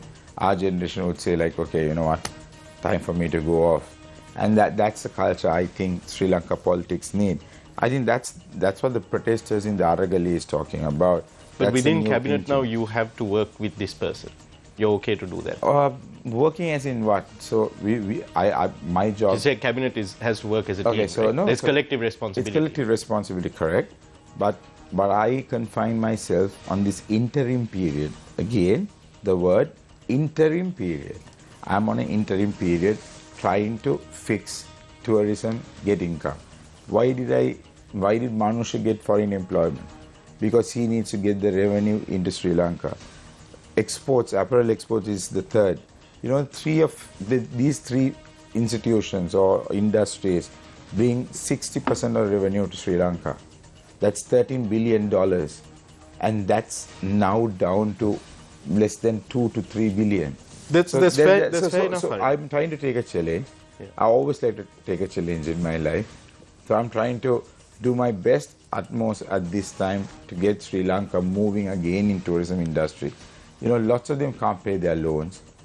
I put a cabinet paper today, asked for the moratorium to be extended because it's over on 30th of last month. So it's finished. And these guys can't afford. They're taking away their vehicles. We're in a sad situation. So, the thing is, when you're in cabinet, you can't confine your responsibilities. I have a question from one of our journalists, one of our viewers. I'll just pose that question to Harin, and then I'll give you an opportunity to pose another question to Harin as well. Harin, you stated earlier that Ranil is capable and has the experience to handle the situation that Sri Lanka is facing at present. And you spoke very well of Ranil Wickremesinghe, saying that he is the man of the moment. Then why did you leave the UNP and Ranil Wickremesinghe at that time and join Sajid Premadasa to form the SJB? Good question. But what happened was when we brought Sajid into contesting, Ranil Wickremesinghe was really not giving him the opportunity, but we had to fight our way through. It happened on August 12th. August 11th is when Gotabaya was unveiled at Sugudha Stadium. I made sure, without my party's consent, I took Sajid Tubadulla, carried him onto a stage with a massive crowd and said, this is our candidate. And it took us 3 months till October 7th for Ranil Wickremesinghe, after all the pressure we put on him, to give him the candidacy. On the 10th we did a goal-face meeting, and from there on the 13th to the next 13th we did 153 meetings. Every meeting I was there. I did the entire thing, so I remember all of this. And when Sajid Premadasa lost, we partly, Champik, I still remember, was one of the main catalysts who said Sajid should be the opposition leader and fought for it and got it for him. We did all of that. And then when the nominations came at the UMP, Ranil Wickremesinghe wanted Sajid to hold the position, but was not putting him as the head of the nomination board. He had his people on the nomination board. At that point, Typical of Ranil Wickremesinghe. At that point, we said enough is enough and walked out, because he was with his whole lot of friends or people that he was close to. So we took a very, very big decision and moved out. Within 2 weeks, we formed a party. We contested and got 54 MPs. And I would have said that I would have spoken on most of these meetings, because I was a nationalist MP, and made sure all Sajid's Colombo meetings were organized and sorted out. So, to ask me why I left UMP, when No, UMP, why did you leave UNP and join Sajid Yeah. and went back to Ranil Wickremesinghe again? No, you're wrong. Where have I gone back to Ranil Wickremesinghe? I am independent. I don't have a party. I haven't joined UMP. Where have I said it? Have I stepped into Sirikota? But you have joined his cabinet. Sorry? You have joined his cabinet. As I say again, it's an interim government. Anybody can. I don't think Sri Lanka understands an interim government. It's a short term where all party come together. Sajid said, again I'm going to say 2 words. I will support, but I will not take responsibility. It's like you are getting married, but telling your wife, I'll support, but when you have a kid, I'm not taking responsibility. Harin, I feel that sort of a thing is what's happening. No, here. Harin, I want to pledge from you. See, you say very eloquently that you will give 3 months. If it doesn't work out, then you will take a decision politically. If that happens, Harin, I'll just be independent in parliament and sit again in the opposition. sit again in the opposition. Yeah. So I am an opposition MP. Yeah, so you won't support Sajid Premadasa again. I mean, he's kicked me out. I mean, he has not even given me a hearing. A man who had done so much and entirely bought this party, he kicked me out overnight and appointed a person to my electorate. Because at a press No, conference, but what I'm trying to say is, normally when you have a disciplinary inquiry, you give time. So I wrote a letter to him, country's in a mess, I need more time. But he didn't respond to my letter, but he appointed somebody else, which is completely, I mean it's unethical. After all I've done, then he appointed somebody else for my post, which was the head of operations. it's like the Maitripal Sirisena story. So I figured Sajid's priority is not looking at the country, but looking at getting me out. It's like Maitripal Sirisena's story, Harin. I don't know whether you recollect, in 2015, he raised his hand to go for an election with President Mahinda Rajapaksa, 8 hoppers that night. The next day he went and sat being the common candidate. What's the connection? So what's the connection? No, the connection is, you also at one point sat with Sajid Premadasa, you sat in the working committee, you spoke at the working committee, and then the very next day, look where Harin Fernando is. You're wrong.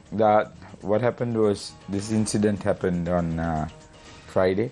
We sent the letter on Friday. Ranil Wickremesinghe swore in on Friday. No, it was a Thursday evening. No, Thursday, Wednesday night. Okay, But I remember, I had Saturday, Sunday, Monday to think over it. I think I swore in on Tuesday or Wednesday, I can't remember. I think it's Wednesday. So I had about 5 days. What did you look at about 5 Sajid days. Premadasa's eyes and tell him? Now, you probably had a last conversation with him.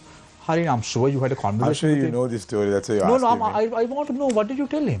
What did you tell him? No, What did he tell you? Well, he asked me to come to his room. Yeah. I went and met him. He said something, and he said to look into his eyes and say that I trust him. And What did you tell him? I was looking all over. You didn't That- trust him. I don't know. I just feel like it's not about trust.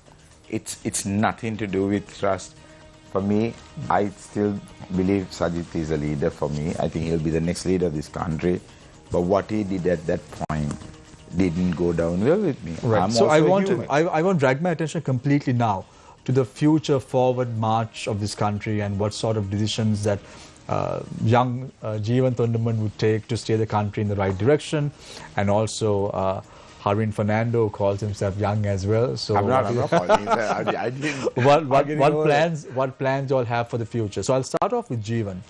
Jeevan, as a 28-year-old, the youngest parliamentarian right now in the Sri Lankan parliament, what action must the government take if you have to give them a message? You have Harin Fernando. Harin Fernando says that he speaks very well with you, very close to you, and he wishes you work alongside him in the future as well. You have him right onto your left now. What is the message you have for the government? No, it's quite simple. It's just course correction, because, see, you have to really think, with all the issues that have led, with all the decisions that have led to where we are right now. Right now, the only thing we can do is not think about the Prime Minister's past or the Cabinet Minister's future or who's going to contest in which party or whether Honorable Harin Fernando is going to contest with CWC or CWC is going to contest with UNP. We don't have the privilege to think about those things right now, because the reality of the situation is there is a crisis that is going to eventually, inevitably come into the country. And unfortunately, we are not equipped to deal with it. I think today I saw the news where Bangladesh is sending us potatoes. And, I never personally thought my country would be reduced to this level. But, here we are. So when I said course correction, what I meant is first we should start with reversing whatever decisions that has led to this particular economic crisis. And I think that's what's happened so far. One is, as you're aware, the tax cut. And the second one being the fertilizer. Now we have to see how we can get the fertilizer to the people who need it. But the reality is damage has already been done. Even if you do get the fertilizer to the people who need it, they are still going to suffer because of that period they went without fertilizer. And other than this, there are certain other issues that I have personally, which we have brought up with the Prime Minister. For example, when the Prime Minister wanted the CWC to work with the government, we, and I'm sure you guys are aware, we pledged support first to the Honorable Prime Minister. And many people thought that we are going to join the UNP and whatever, but the reality is, not just because it's Ranil Wickremesinghe, if anybody had stepped up and said, we are willing to take over the premiership of this country, we would have supported, regardless of whether it is Honorable Leader of the Opposition or Anura Kumara Dissanayake or whoever. But I just had one question for all of them. Now, this is after the Prime Minister had taken over, and this is a question that I had already asked Leader of the Opposition and, many of the other party leaders I had met. The question that I asked was, now you're willing to not get into the government's framework because, the President is being stubborn and he's not willing to resign. That's well and done. That's, your right and your choice. So, okay, you're taking a step back. So, clearly, if you are not willing to come to the premiership right now, that means you should have predicted what the economic crisis of the country should be, say 6 months from now, or 1 year from now on, whenever the government is about to destabilize. What is your plan from then onwards? If you are prepared to take over the country at some point of time, then you should have a plan for that. And it's very unfortunate that nobody does have a plan. And even the current Prime Minister, right now, it's like Hobson's choice, because right now... So even the current Prime Minister doesn't have a plan? No, I never said he doesn't have a plan. I said even the current Prime Minister right now, he mentioned very clearly in his speech, if I'm not mistaken, that speech or interview, I'm not too sure, he had mentioned in a forum where he said, we are going on a day-to-day basis. If today we need, we wake up, today we need 100 million, we look how to source that 100 million.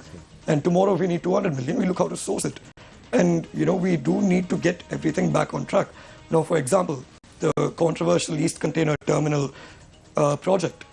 Now, 2 countries, we burnt our relationship with them at that particular point of time. One was Japan, another was India. There's something everyone's aware about. But, nobody researches into why we burnt our bridge with them. It's not because that East Container was not given to them, but rather how it was communicated. At the end of the day, Sri Lanka is a very, it's a very important and significant player in the Asian market. And when that's the case, when you have a government-to-government agreement, or when you have any sort of project with any government, the least thing that you could expect is some sort of courtesy, where we could have communicated it to them that we are not interested in the East Container Terminal deal with India or Japan, but rather what we did was we went first to media. We didn't first communicate it to the missions here, neither did we communicate it to Delhi and Japan. So things like this did lay the foundation stone for our break with them. But if you were to look at the situation right now, I think India has given us financial assistance more than any other country, and even in the past, and even with Japan. Sorry, just 1 second, Shamir. Even with Japan, Japan has always been there for Sri Lanka. We've had a good relationship with them, but we have to accept the fact that we did destroy our relationship with them over the course of this LRT and East Container and whatnot. So now it's about credibility.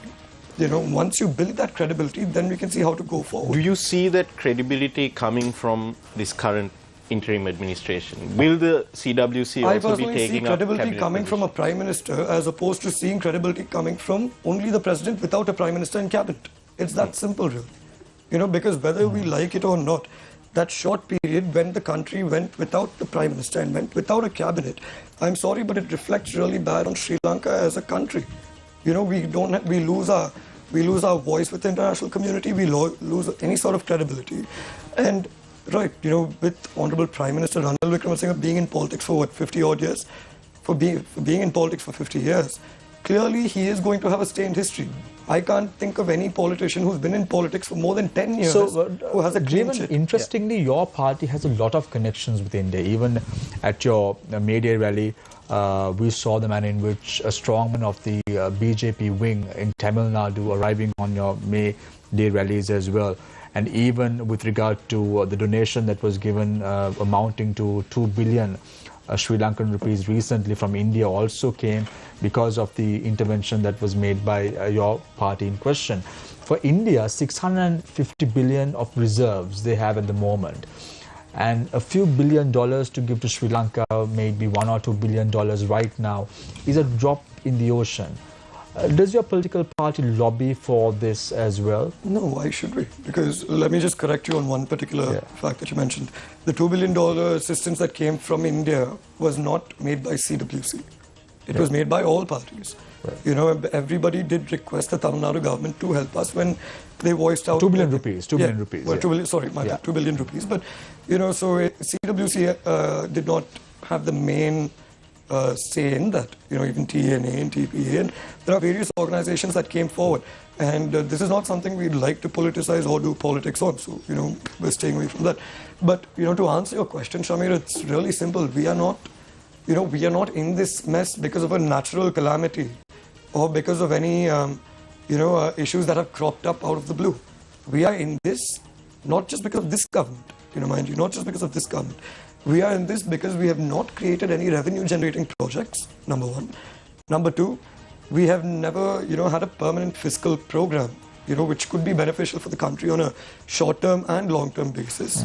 So when all these decisions are man-made and all these decisions are politically motivated decisions, we can't go to any country, let alone India. We can't go to any country and say, your reserves are at 650 billion. Can you help us out with 10 billion? It doesn't happen that way. No, it doesn't happen that way. There's never a free lunch. There's never a free lunch as well. No, I am still standing by what I said. See, Sri Lanka, as far as Sri Lanka is concerned, if you look at CWC's history, we have always been a bridge between India and Sri Lanka.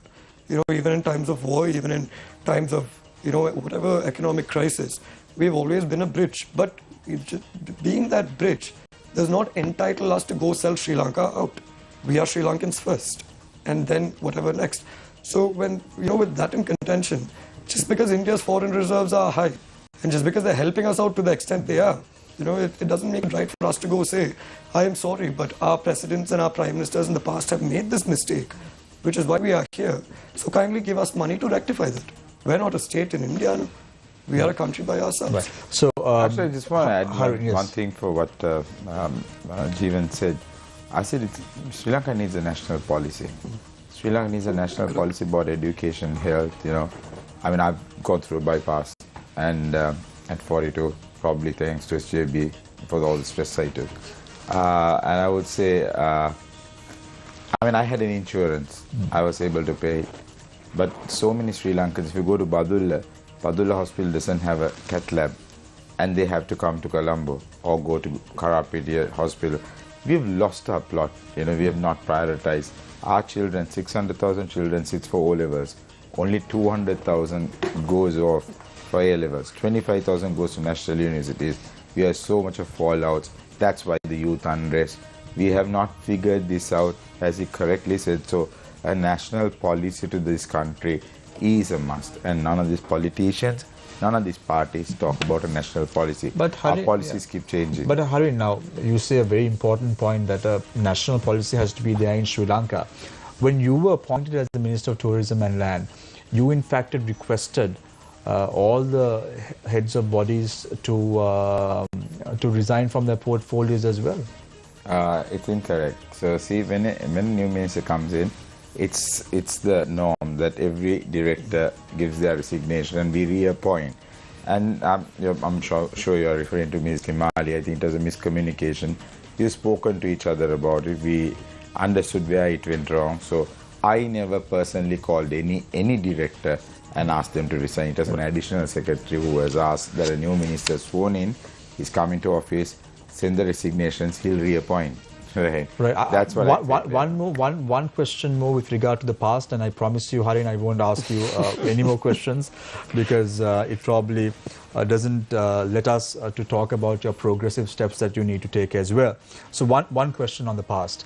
When Ranil Wickremesinghe was appointed as the Prime Minister, he appointed a few members of the UNP to several committees, and you spoke about a cult, that Ranil Wickremesinghe is very famous to have a cult of individuals. Don't you think that this cult culture has not gone away from the Prime Minister? He just wants to hang on to that. Don't you think so? Yes, that's one of the reasons I'm looking at an option of forming my own party. So, but I honestly hope that he changes. I mean, I really like Ronnie Jerd, and I think he's one of us. He's a younger generation politician, very open-minded. But I'm not going to go into names and details, but there are a few people that people have this person. Not that they are also really bad, not all of them, but they come out wrong because they feel Ranil Wickremesinghe favored them. So, but a few bad apples are there. No, you can't deny that. I know what answer you want from me. No, but there are a few bad apples in that lot. Don't you think so? To be honest, I mean, my whole intention was to support this cause, not support a party. Right. So, Manusha Nanakara's, your colleague, you all have both gone to Geneva together to speak about a lot of issues concerning Sri Lanka as well, including Rajan Ramanayaka's case, April 21st attacks, so on and so forth. Your best colleague in Parliament at the moment, can I define it that way? Well, I think what happened was in the 52 days, he was my deputy minister. Right. And then he was the main reason why we survived the 52 days. Because I made sure that he came with us. Because right. So it's a question relating to him. So he makes a statement saying that anyone who brings in $100,000 a year would get a permit to bring down vehicles. No, I just want to put into perspective. Yeah. So when I heard this $100,000, I immediately thought, now this is a good opportunity for anyone overseas to bring down $100,000 for a year, and they can bring down a car to Sri Lanka, which is now banned in the country because of import restrictions. And then I did the math, Harin, interestingly. It comes to $8,333 a year to bring down, a month to bring down to the country. How many individuals in Sri Lanka, expats who have gone overseas, are earning this $8,333 a month? And why would they bring down $100,000 to a country which is ailing at the moment? Okay, number one, I mean, this question should be asked by Manusha because he's the one who... No, that's why I said he's your colleague and all that. But we've not discussed, I mean, once he became a cabinet minister, I don't interfere with his decisions. We are friends. I mean, I trust him 100% to... You can probably go and pose this question to him today after this, the right after choice. this But show. I mean, I disagree with you on one thing. You said it's a monthly salary. It's not that. What has happened right now is when the central bank was holding on to the dollar at 200, our foreign remittances, which was 7.1 billion, fell to 3 billion. That's the biggest issue that happened. So probably Manusha would have wanted to encourage people who had their savings saved somewhere, putting back into the country. But I don't think central bank right now agreed with this idea. I think they shot him down with it, but they're coming with a different plan.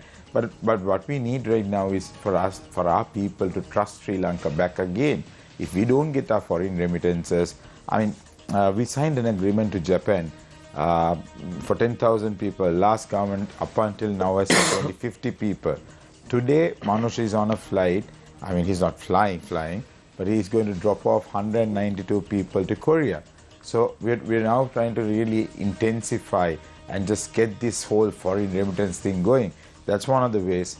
Tourism is the other way, and getting our exports out is the third way for us to come out, at least to settle these things down from our perspective. So Harin, your job is going to be very daunting, given the fact that right now you can't even bring in foreigners to the country because of the Aragalaya. We saw the manner in which how Prime Minister took it very lightly in an interview overseas, saying that any tourist can even come to Sri Lanka and stage a protest, which probably is not the right way of attracting tourists to the country. But again, I leave it for the President of the Prime Minister to I probably come think into there's his a own. light-hearted joke he made, but he shouldn't have. He shouldn't have. Okay, anyway, I don't know whether the Prime Minister would agree, but having interviewed him a couple of times, he always takes certain things very lightly as well. So anyway, you have a very daunting task at the moment. What steps can you bring to the table? My biggest bet is India. That's why even when we... Your biggest bet is India? Yeah, just to get tourists, because right now the others not looking at Sri Lanka because of, again, I mean, I'm not blaming you guys, but just Google Sri Lanka at the moment. It shows like there's fire everywhere, there's burning, or there's a riot could happen, and all the travel. But there's also, I mean, you're saying the media, but from the side of the state as well. This is also what you see when you look at Sri Lanka now. Today, Sister Mary Sonali, a nun who was at Aragalaya, had been summoned to the Venapur police. Yeah, the government has been, you could argue, systematically targeting protesters as well. That gives a bad reputation as well, right? Can I answer? That's what I'm saying. So a lot of these issues, I mean, even Rahul Vikramasinghe says 3 months, even I said it, next 3 months is going to be tough. So the tourists reading all this news, I'm not blaming just you, I'm blaming the current situation. It's tough. It's tough to get the tourists. But yesterday I just said that two Bollywood actor and actress was here. I just rushed into it. I just went and had coffee with them, asked them, can you just do me a video and just say Sri Lanka is here? And they said, yeah, guys, man, this food is good. There's no problem. It was blown out of proportion. And a lot of the agents called me today and said they got so many inquiries just because of these two influencers. So, see, we're doing a road show in India. We're going to Pune, we're going to Hyderabad, we're going to Mumbai, Delhi, and one more stop, Chennai, I think. So 5 stops. We're trying to appoint Sanat Jayasuriya, all voluntarily, as a Sri Lankan travel ambassador or whatever. We're trying to figure out a proper name because he is a love cricketer. And he has a lot of contacts in India with companies, mass group companies, like they can have their conferences here. So we can, I mean, all the travel agents and us, we understand our situation is bad. So I'm meeting Emirates Holidays. We need to change our systems a lot, even on Sri Lankan Airlines. There are things that we have spoken about. I've appointed a guy who has worked for top foreign advertised firms as a promotional bureau chairman. So I wish, and I hope he delivers, because his key was marketing. And we've got a good policy guy who did the Bangladesh roadmap for tourism, the blueprint, and he's a Sri Lankan called Fernando. We appointed him to the Development Authority. And also for the hotel school, we got a Sri Lankan Airlines Etihad instructor who has worked long experience. So I think I've got the right people. They're not politically affiliated. I found them purely on their roles that they have performed. And so I'm quite hopeful. I mean, it's not easy. Minister, I'm like, good for the work that you're doing to promote the tourism sector as well. But I think my question regarding the government's continued targeting of protesters and dissenters, if you let's say you accomplish what you've set out to do now with the interim government, with the tourism sector. You manage to give leadership to the efforts to put it back on its feet and to start bringing in the dollars. If you accomplish that, and at the same time, because as a cabinet minister, although you said you're confining yourself to do this because of collective responsibility, you have to contribute to things like the 21st Amendment. You have to look at like how things like law enforcement are functioning. If there is dissent, you have to then be that voice of dissent in cabinet. But when you have, if let's say you accomplish all that you set out to do now with tourism, if at the end of it you still have a repressive, oppressive government in place that is doing things like summoning nuns to peaceful protesters and harassing them, but it is intimidation at the end of the day, won't you say? Correct. So is it intimidation? I'm not for it, and I would not agree. And sometimes, you know, I do not think even the cabinet of ministers are aware of what sometimes the cops are doing in Sri Lanka. So that has been the norm. You know, the CID has been asked to follow up on what happened on May 9th, who provoked it, and sometimes they just go behind the wrong people. So there is a law and order minister, and I mean, on what you raised with me, I could raise with him tomorrow and say about this intimidation. Because this is like, does the CID actually think that Sister Mary Sonali had something to do with like burning down politicians' homes? That's exactly what I'm saying. I mean, it's sometimes horrendous how they really look at things. You know, I mean, even with many of our politicians, I remember what we went through. But we are politicians, but I don't accept it, and I condone it, and hopefully I can bring it up to the attention. So Harin, no petrol, no diesel. I myself went to a restaurant that I usually patronize on Friday evening. It was closed down because of no gas. And here you are, trying to pull a rabbit out of the hat to bring down tourists to the country, which is ailing. Can I explain my strategy? So we've, right now, we've spoken with the minister. We've given locations for all the tourist registered vehicles to get priority fuel. Let's say it's in Sigiriya, let's say it's in Kandy, whether it's in Gaul. So we have identified a few of the stations. There will be another revolt in Sri Lanka if you do that. No, don't you think that will cause like problems? So see, in CTB, at the CTB depots, school vans get full. School buses get full. Is there I mean, come on. I mean, you have to be practical, no? In a few months, even in other countries, there will be fuel sanctions. That is going to happen because of this Russia issue. It's not only going to be in Sri Lanka. We need to get through this problem. It's not going to change just because Sajid Premdasa comes into power, or Andhra Kumar Disanayak comes into power, or for that matter, Jeevan or me. It's not going to change. Sri Lanka is in a crisis. And also what I've done is we have actually, just to encourage the younger boys who have these restaurants and, you know, the excise coming into them and harassing them, we've just got a gazette out to issue soft liquor license to every restaurant, every tourist board approved location, so that they actually can have hope and then work around in the future when the tourists keep coming. So we're trying to even speak to all the ambassadors. I spoke to them as I took office, asking the travel advisories to be relaxed. But their problem is the full queues, not about anything else, because people will be harassed without fuel and etc. So we're trying to fix it. I'm quite confident Kanjan and them would come up with a plan. Harin, now from 2015 to 2000... And also the Jet A fuel, they've sorted it out. So from next week, there'll be a company who's setting up in the airport. I tried pumping some petrol today with no luck at all. Anyway, I probably have to speak to a minister to get some... fuel running as well. Why you be sarcastic? No. There was no fuel today. There was no diesel. You've been very sarcastic right along, just to say, if it's a minister, I can get the fuel. This is the wrong concept. This is why our houses get burned. And I'm sorry to say that, because you try to portray we are privileged. And maybe it was a privileged community before. Maybe MPs are privileged. No, maybe MPs are privileged, but I use my own vehicle. I don't take salary. I don't eat from Parliament.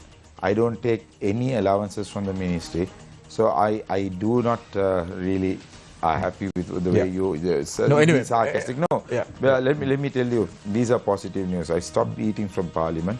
Yeah. And what happened was then three other colleagues stopped eating from Parliament. Then 53 of them stopped eating from Parliament. Now the Parliament canteen is closed. Do you give that news to the country? You don't do that. But you just sarcastically laugh, I'll have to call a minister to get the word. No, because it's very. I'm not very happy with you. No. This is the anger that you make, that a politician is corrupt. I'm not corrupted, or he is not corrupted.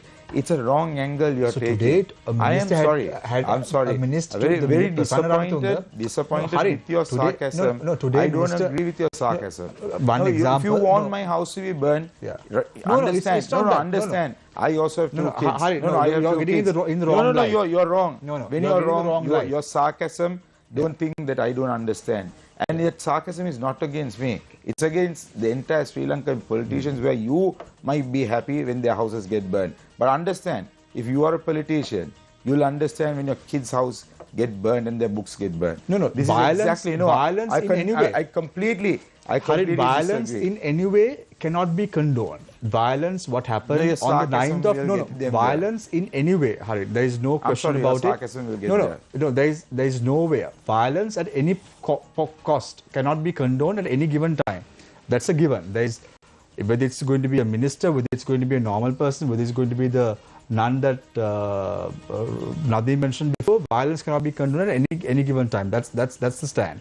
So, Jeevan, today, your leader says that Ceylon Workers Congress is going to take legal action against plantation companies which do not comply with the cabinet decision to increase wages of tea estate workers. What is the future course of action on this? Well, to be honest, I think, the thing about having a party is, you have differing opinions. I personally feel that what I mentioned in the starting of the show as well, that I don't believe in this daily wage system. I never did. And even during my election campaign, I made it very clear that this 1,000 rupee number, this magic number of 1,000 is not going to be enough for the workers. Because as the cost of living rises, as it has right now, this 1,000 would not be enough. And, we had very clearly given a plan regarding a revenue sharing model. And those are things where we have to come to the table and discuss with the companies. And yeah, we can follow a legal action against the companies. But again, it's my personal opinion. Opinions can differ. Even though we pursue legal action, we started pursuing legal action against the companies when certain companies didn't pay the 1,000 rupees earlier. And I was told the case where we get our final judgment on the 29th of May. But unfortunately, they postponed it to 30th of June. And that's the legal system in Sri Lanka, because, we won't be able to get a solution for them through courts, is what I feel. There's a collective agreement. There was a collective agreement. Yeah, there was a collective. So do you think a collective agreement is a way forward for a situation like this? No, so that's what I'm trying to say. The collective agreement basically governed a daily wage worker. But if I'm talking about a system change, yes, it'll be an agreement of sorts. But that agreement will have to cater to the model whichever is going to be adopted. Now, this outgrow system, for example, there is no daily wage in this. For example, right, if you're a person who is working in the tea fields, you're not going to be known as a tea plucker to begin with. It gives you that sense of ownership. It's not going to give you that sense of slavery. So if it's going to give you that sense of ownership, it'll be as though the companies, this is our proposal, by the way, the company's proposal and our proposal differs. That's why the delay. For example, the companies, they will say, okay, to Shamir, we are going to allocate 2,000 tea bushes. And he has to work on this, and we will buy the tea from him at, say, 50 rupees a kilo or 60 rupees a kilo, depending on the price of tea. And there are certain other provisions in that, and we disagree with some of them, where we said that it should not be given in terms of bushes, it should be given in terms of land. Because that gives you a true sense of ownership. If you can't put makeup on a donkey and call it a horse. You can't say we've changed the model and they're not daily wage workers anymore. If you're going to go according to bushes, they are still daily wage workers. But when you go according to land, it gives a different mentality. And apart from that, there are some more provisions which I don't want to go into detail. But there are certain other provisions which we don't agree with. So, but it's a system change we're talking about. But whichever comes, as a union, our job first and foremost is to protect the workers. Jivan, in this environment, particularly when you look at the economy, it goes hand in hand with a number of other crises, particularly in the area of agriculture. You've had the low productivity coming in because of the fertilizer problem. In addition, you've seen the general productivity of some of these areas in terms of output also decrease over time. With all this, many of these plantation companies themselves are also not doing as well as they did. In the midst of all this, you have this economic crisis, inflating prices, and as you mentioned, the estate community have had a tough life up to now, and it's only getting tougher. Where is the middle ground in terms of ensuring that the welfare of the estate community I'm sorry to say, this is news to me that the companies are not doing well. I mean, I was not aware of that because, I mean, if you look at it, I think the dollar was floated and exporters have tripled their money. And more than that, income has increased. And more than that, the companies, their wage still being, the wage that they give the workers still being at 1,000, which is also not being given completely. I think they are making a profit. And in fact, I have gone for multiple discussions with companies over the course of the past 5 years. And before that, I used to accompany the union, whenever they've had discussions with the companies, in the presence of the former Prime Minister, the current Prime Minister, and all the leaders you could think of. And it's just interesting how the companies always say, we are going at a loss. So, to me, it's strange. And there's a saying we have amongst the trade unionists. Back in the day when the planters were running the show, people were happy, unions were happy, company was happy, productivity was happy. Now it's not planters, it's all chartered accountants. So when it's chartered accountants running the show, they know how to balance the books. What is a profit, what is a loss, and things like that. So, you have to go into the intricacies of it. And apart from that, there is also other aspects that you need to look at. There's this, I'm sorry, but I agree with the Honorable Minister that, if you're a politician or a trade unionist, you're automatically demonized. And that does send a false perception to the people because right now we can go into details of every single aspect the companies have exploited the workers on, and I can back it up with proof. And the only thing you can say in return is, the Tondamans have been in power for so many years, what have you done? Where's your proof that we haven't done anything? So it doesn't make sense to me. But you think you should be asking the question as well, these plantation companies have been... No, for example, I'll just give you one example. I'll just give you one perfect example. See, it's not my fault that none of the trade unionists are capable of talking to English media. Now is a new breed of trade unionists coming up, not just in the CWC, but in all parties, where we are coming out and speaking more openly against the atrocities committed by the companies. So I can give you a simple example. This land does not belong to the companies, it belongs to the government. It belongs to the government of Sri Lanka. So when it belongs to the government of Sri Lanka, can you tell me how many acres of tea was given to the companies when the tea lands were privatized, when they were given to the companies, sorry? Can you tell me the same amount of tea is there right now? No, the companies have not replanted. You're supposed to replant at a rate of 2.5% a year, but I think it's been less than 1.5%.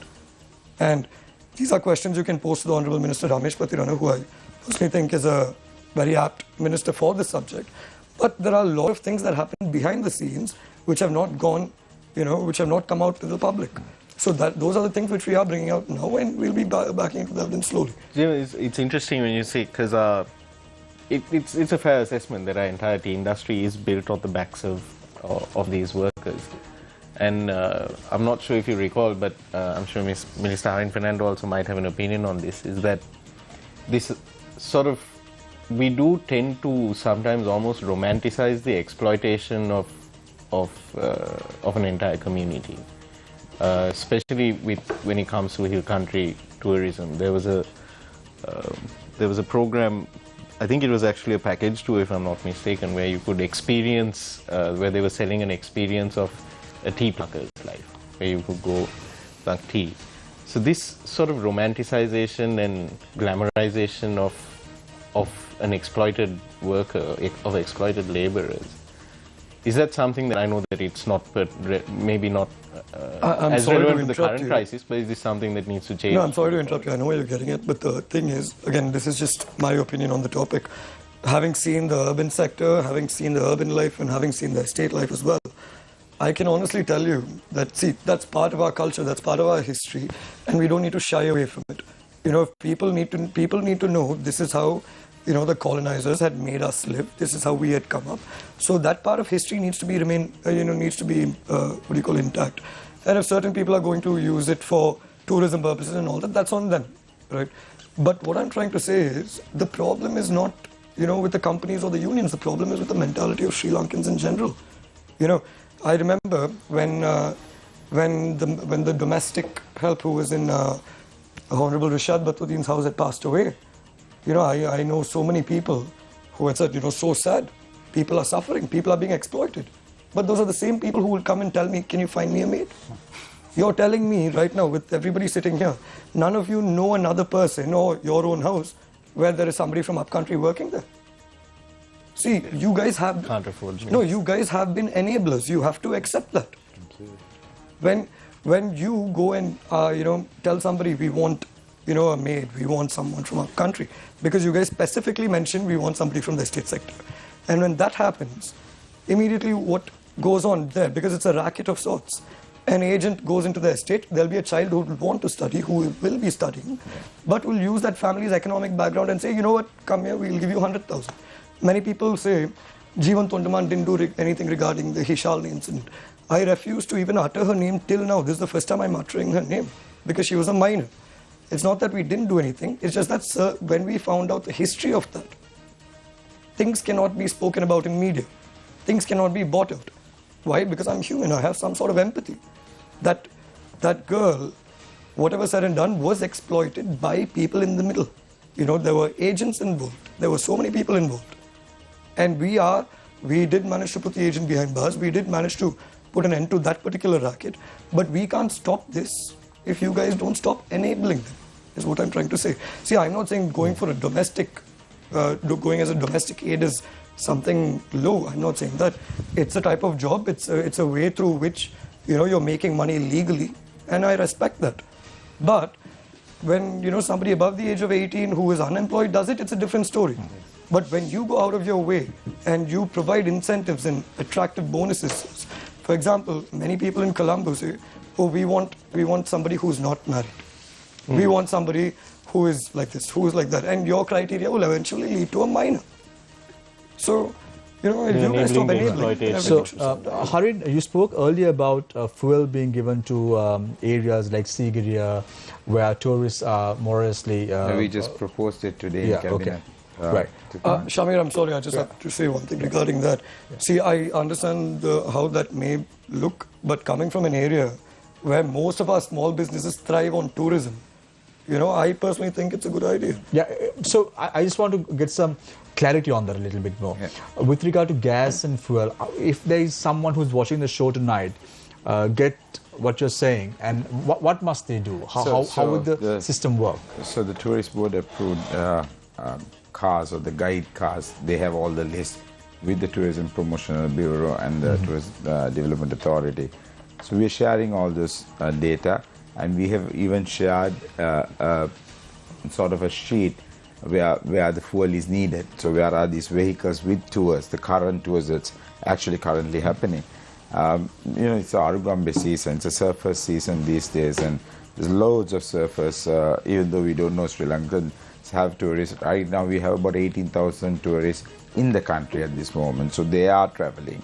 So we need to make their lives easier, and that's what we have thought about, and we've proposed it. We met with Kanchan, and he's a very progressive minister. And he's what about gas? How does that... gas have you thought about it? Does not come on, it comes from the finance minister, probably true, but I think Prime Minister made some statements in in Cabinet today about the next step. I think there's a gas huge order that has come. The industrial cylinders, actually, the big hotels have a way of purchasing it. I think it's the 12.5 and the smaller gas cylinders that they're actually having an issue with. But I'm a Sri Lankan citizen. I just hope that things become better. Now, Harin, that's all I can say. You have been very vocal, very vociferous with regard to what's happening in the country. Even in the cabinet, do you make it a point to voice your concerns, voice your opinions? I honestly think I have not changed. Even in cabinet, we rock and roll it. So I'm happy that I'm still doing my same job. And whatever that I can't agree, I don't agree. And whatever I can give an input, we give our inputs. And I think... Does the President and the Prime Minister give a ear? Pretty much. I've been only to 2 cabinets so far, and today was my second. So far I was happy with the outcome and how they came out and in certain How is the President? Because a lot of people say he's a very autocratic leader, but in your opinion, because you all said Sir is failed, but now you get to work with him. I've only engaged with him twice, as I said, going to cabinet and taking my portfolio when I first did. Other than that, I've only met him once at a wedding. I was giving the speech, so I thought it was my decency to go and say hello to him, because I've been criticizing him, and that went viral on social media because I went and spoke to the president. I mean, come on, I don't understand the reason. I should be able to criticize his policy, but I can talk to him. I mean, that mentality has to. I don't have an anger towards all social media individuals. No, I'm not. I took it well. I'm getting slandered for joining. They say joining the government or saving the Rajapaksas. But as long as I know my conscience are right and I do it, do you know what I have done? I've got both my phones off on social media. I don't look at it, and I learned it from Ryan Wickremesinghe. He just gets a guy to take his phone, and I gave him the call. That's it. He doesn't know what is happening. But I went and told him, sir, every morning 8:30. I am going to give you a report of what's happening. I'll have a team who's reported on social media. Yeah, so he needs to know what exactly is taking place. I learned it from watching Designated Survivor and House of Cards, and I realized, okay, that's the way to go. That's our thinking. So I told him this was the movie, and I watched it. I wanted to implement it. So things are falling into place. You know what he said is absolutely right. Like it's like Edavela to us. Like we have to figure out. But the only good thing is we delayed, or the bad thing is we delayed going to IMF. Correct. So if IMF works out, the other donor agencies will have the confidence of the structure to give the necessary loans and get the country back up. So I think the next 3 months is where we have to be a bit tough on us, and just we have to hold it together without losing our cool. So that's all I hope, and Sri Lankans will do it. I'm quite confident. The only option we have is Ranil Wickremesinghe to figure it out with IMF fast as possible, and then go for the donor agencies. That's the only way out. Minister Fernando, in Designated Survivor, Kiefer Sutherland has to essentially physically build a government from ground up. Here we have managed to piece together a government, but we don't have the money to run it. If you really look at it, Ranil Wickremesinghe became the designated survivor. in one way, yes. Just the one person. So, come on, who would have thought 3 months ago that this man could be the Prime Minister of Sri Lanka? No, he has a possibility of becoming the president also. But what if the president resigns? He feels enough. But today, based on what he told, he said he's not going to resign. He's not going to resign anytime soon. He says a lot of things, and many times. So now we have to see who outclass whom, because you said 3 months. So we have to see whether in 3 months whether Gotabaya Rajapaksa is going to go or Harin Fernando. So as I said, as long as progressive steps are taken, if he brings the 22nd Amendment, does he allow it? Does he really be focused? Recently, the last group meeting, I went for it. It was very awkward for me to be in a huge, long, big crowd of 150 people. And I sat at the last row and I took the mic because one of the ex-ministers was saying, we need to strengthen the president, not go for a prime minister to be strengthened. I gave my honest thoughts and I told why we came. Because I again say, I didn't like the violence that happened against politicians. That happened for certain politicians without even knowing that they were politicians. People had their jealousy coming out. That is not the way this country should move forward. We are a democratic country. We should be fighting it in a democratic way. Do you support, I think Minister Prasanna Ranatunga, we spoke about him earlier as well, but he's also, I think, putting forward the move to allocate money to rebuild homes or to allocate to provide housing for the MPs who had been affected. So actually what has happened will you be supporting that there is a housing complex that has been built, which I didn't know, which I haven't seen, to be honest. And so they're trying to get the Madhivilla land, which is a current place, sold out, but move the people into that apartment and especially give priority to the guys who have lost homes. Come on, in a way, what I can't stand or what I can't understand is there was a guy who came on national list. He has not even, he's a professional, and his house got burned. For what reason? And it's his own money that he had built it on, just because he was a politician. If they found me that day going on the road, I would have got him. Kumar Velgama, he's an old gentleman, old politician. Still go and see. He's still. Who had spoken against the president. Yeah, he spoke against the president. He's still in hospital. So that was not right. We have a social responsibility. We are a failed state in our economy. We are a failed state in our social. We are a failed state in our democracy also, I would say. So we need to fix this fast.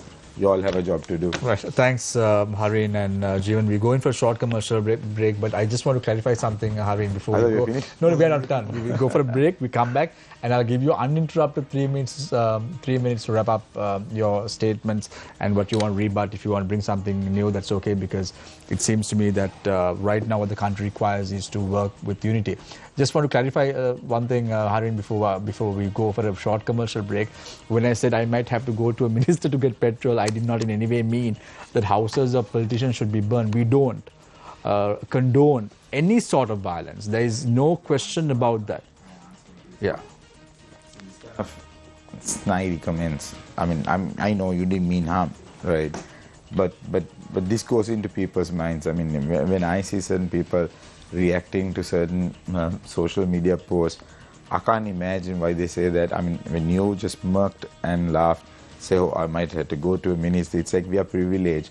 And do you believe me, I keep the vehicle when I go back with another driver on the queue before the morning comes. I never pumped fuel from any place that was given to us. There's no place given to us. I don't know.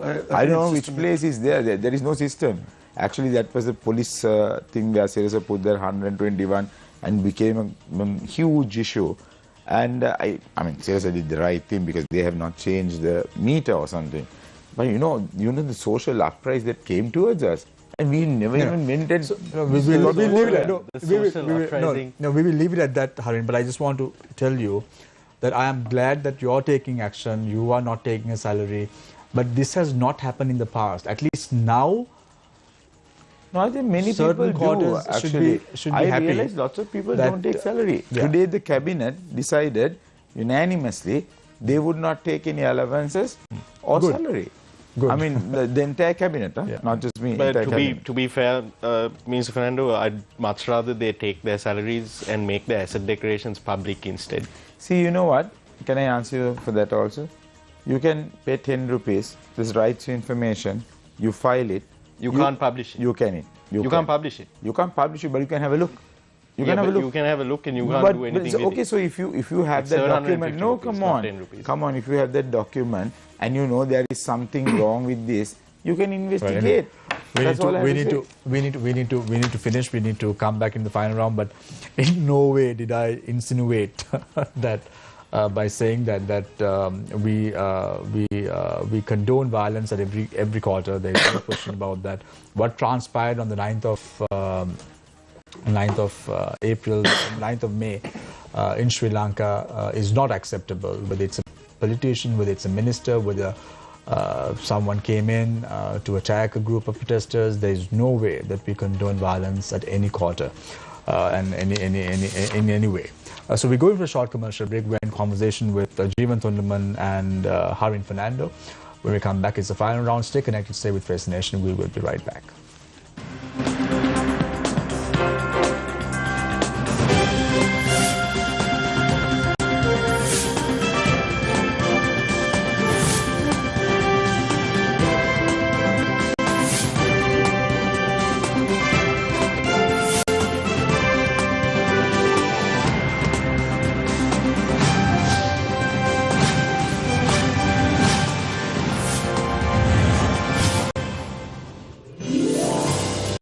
COVID-19 සඳහා ආරක්ෂිත පියවර. ජනයා වැඩි වශයෙන් සිටින ස්ථානයන්හි ගැවසීම මගහරින්න. රෝගය ආසාදිත පුද්ගලයන් හමුවීමට නොයන්න. මුහුණ, මුඛය, නාසය සහ ඇස් ඇල්ලීමෙන් වළකින්න. අනවශ්‍ය ගමන් බිමන් යෑමෙන් වළකින්න. මුඛාවරණය ඉදිරිපස ඇල්ලීමෙන් වළකින්න.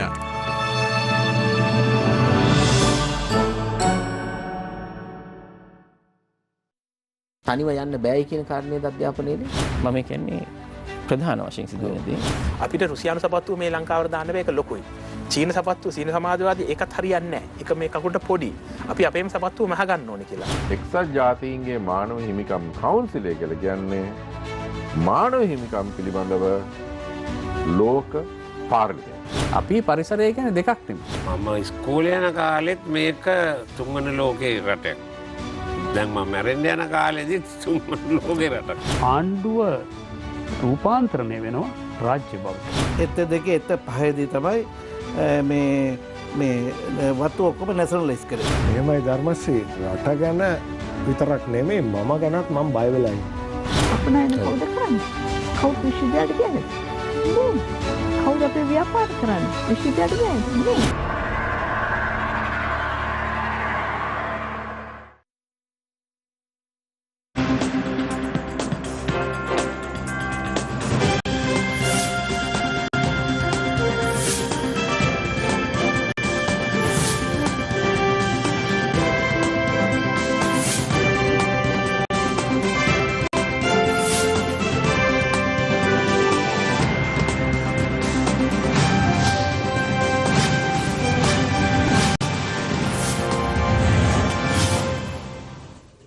Welcome back. This is Face the Nation. We are in conversation with Harin, Fernando and Jeevan Thundaman on Sri Lanka's current state of affairs. We delved a little bit in the past as well, just to get some context to the subject that we're talking about today.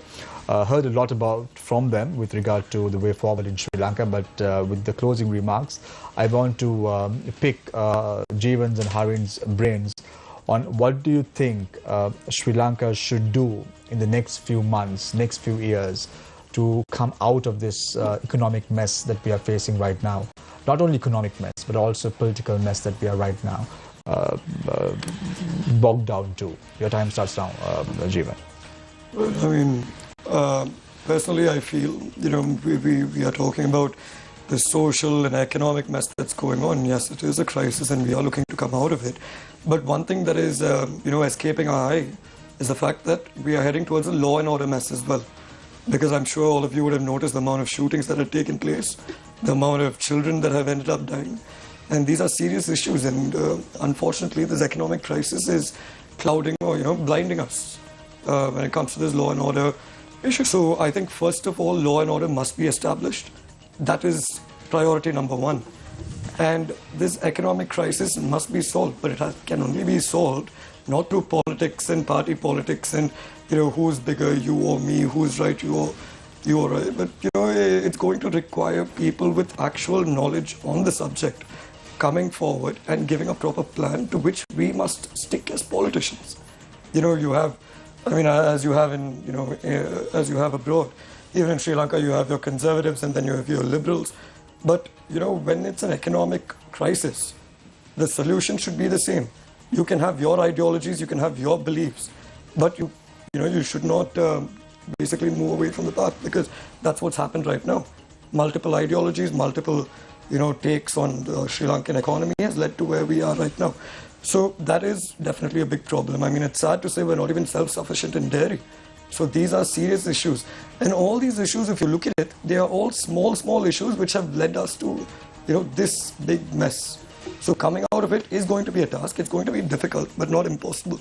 And me personally, I don't agree with the party politics of SLPP, SJB, UNP or whoever. Because right now, I think we've come to a point where we must shed our party and look at it as, on an individual basis.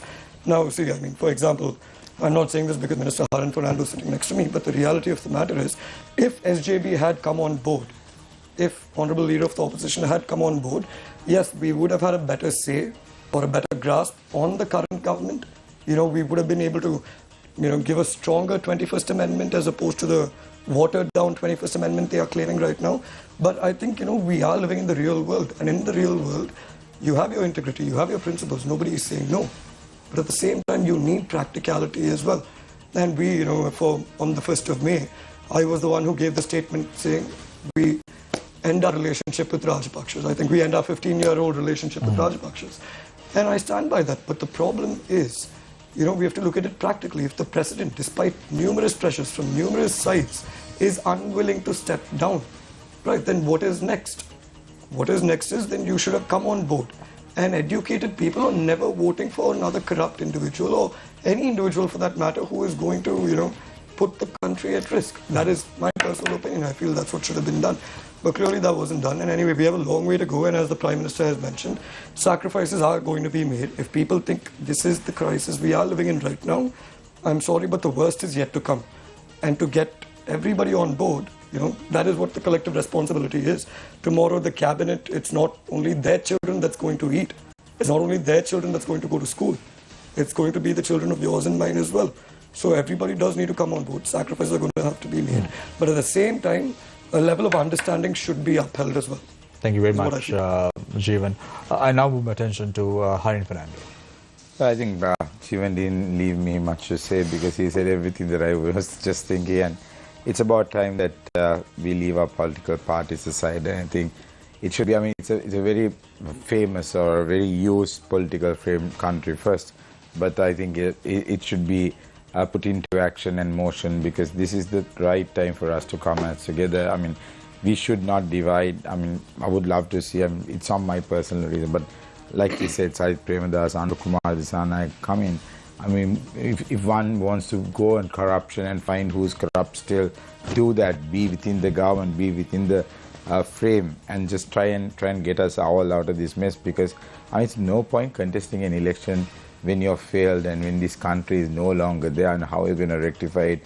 Is he going to be a magician that he can come after 6 months and ask people to go and vote for him and come and do it? No, you can't. This is the ideal time to unite and I think you should leave all political parties aside. I am not greedy for my position or a ministry that I got any good senior person who wants to come join this. If there are no much seats, I would resign and give him, but I would support all the good causes just to get our country back out to the market and also our children to go to school. My son did O-levels this time and he was saying how the teachers were so worried that the kids did not go through the entire curriculum and imagine if this is a Colombo school, imagine a rural school. What are we heading into? We are heading into a massive crisis and I think lots have to change in Sri Lanka. So first, let's try to work this out in the next 3 to 6 months and then we can evaluate and then decide what best to take on further. So I think it should be 3 months and then take the decisions. Either ways, Parliament can't be dissolved till next year, March. So get together and work and then get the country back on track. That's all I have to ask and I plead media also and I told RW, the Prime Minister, to get all the media owners together on one day and at least explain the fact of giving positive news to keep people calm because we are going into a massive problem in the next 2 to 3 months. But things are in place. They are working on it, but they are preparing people also to be strong when these problems hit us. So we can't face it alone. We can't face it with political parties. We'll have to face it together as Sri Lankans. So I just want to end it saying Sri Lanka can. Harin, 3 months down the line, if I asked you to come on the show again to reveal your position, would you do so? Of course. Of course you would. Of course. Having said that, the offer for Harsha De Silva to join the cabinet, is it still open? Yes, of course. He comes, Ranil Wickremesinghe will give him the finance minister any day and I will voucher it. Have you all discussed about a new budget to be presented? Because Ranil Wickremesinghe spoke about it there's an interim budget that he is trying to bring and there are certain recommendations we've made as well. So I think it can't be a massive budget. It's just a budget that you try to. It's a budget on a budget. It's just like how do you budget it out for the next few months? So it might be a tough one, but there'll be some taxes imposed on big stuff. Taxes already imposed, or the direct tax more rather than the indirect taxes. Indirect taxes will come down, especially things like sanitary napkins has been completely taken off, which is a great thing. 150 rupees sanitary pad has gone to 500 rupees. So, I know this in estate, that's a huge problem. There's lots of things that is being done by RW, the Prime Minister, and I feel it might be a positive, it should be a positive budget that people will have some hope. Thank you very much, Harin Fernando, Minister of Tourism and Lands. Looking forward to talking to you in 3 months. Young Jeevan Thundaman, thank you very much, former State Minister of Estate Housing and Community Infrastructure. He's also the General Secretary of the Ceylon Workers Congress. Thank you very much, Jeevan, for joining us this evening on Face the Nation. It was a pleasure to have the two of you. First time appearing on Face the Nation. It's always good to get some thoughts from the government as well as an independent opposition political parties. We would have loved it as well. Trust me. Trust me. We expected you to come last week, Harin. So we leave it at that. Thank you very much, gentlemen, for joining us this evening on Face the Nation. I leave you tonight with a quote, as I always do. Life is divided into three terms: that which was, which is, and which will be. Let us learn from the past to profit by the present, and from the present to live better in the future. Take care and good night.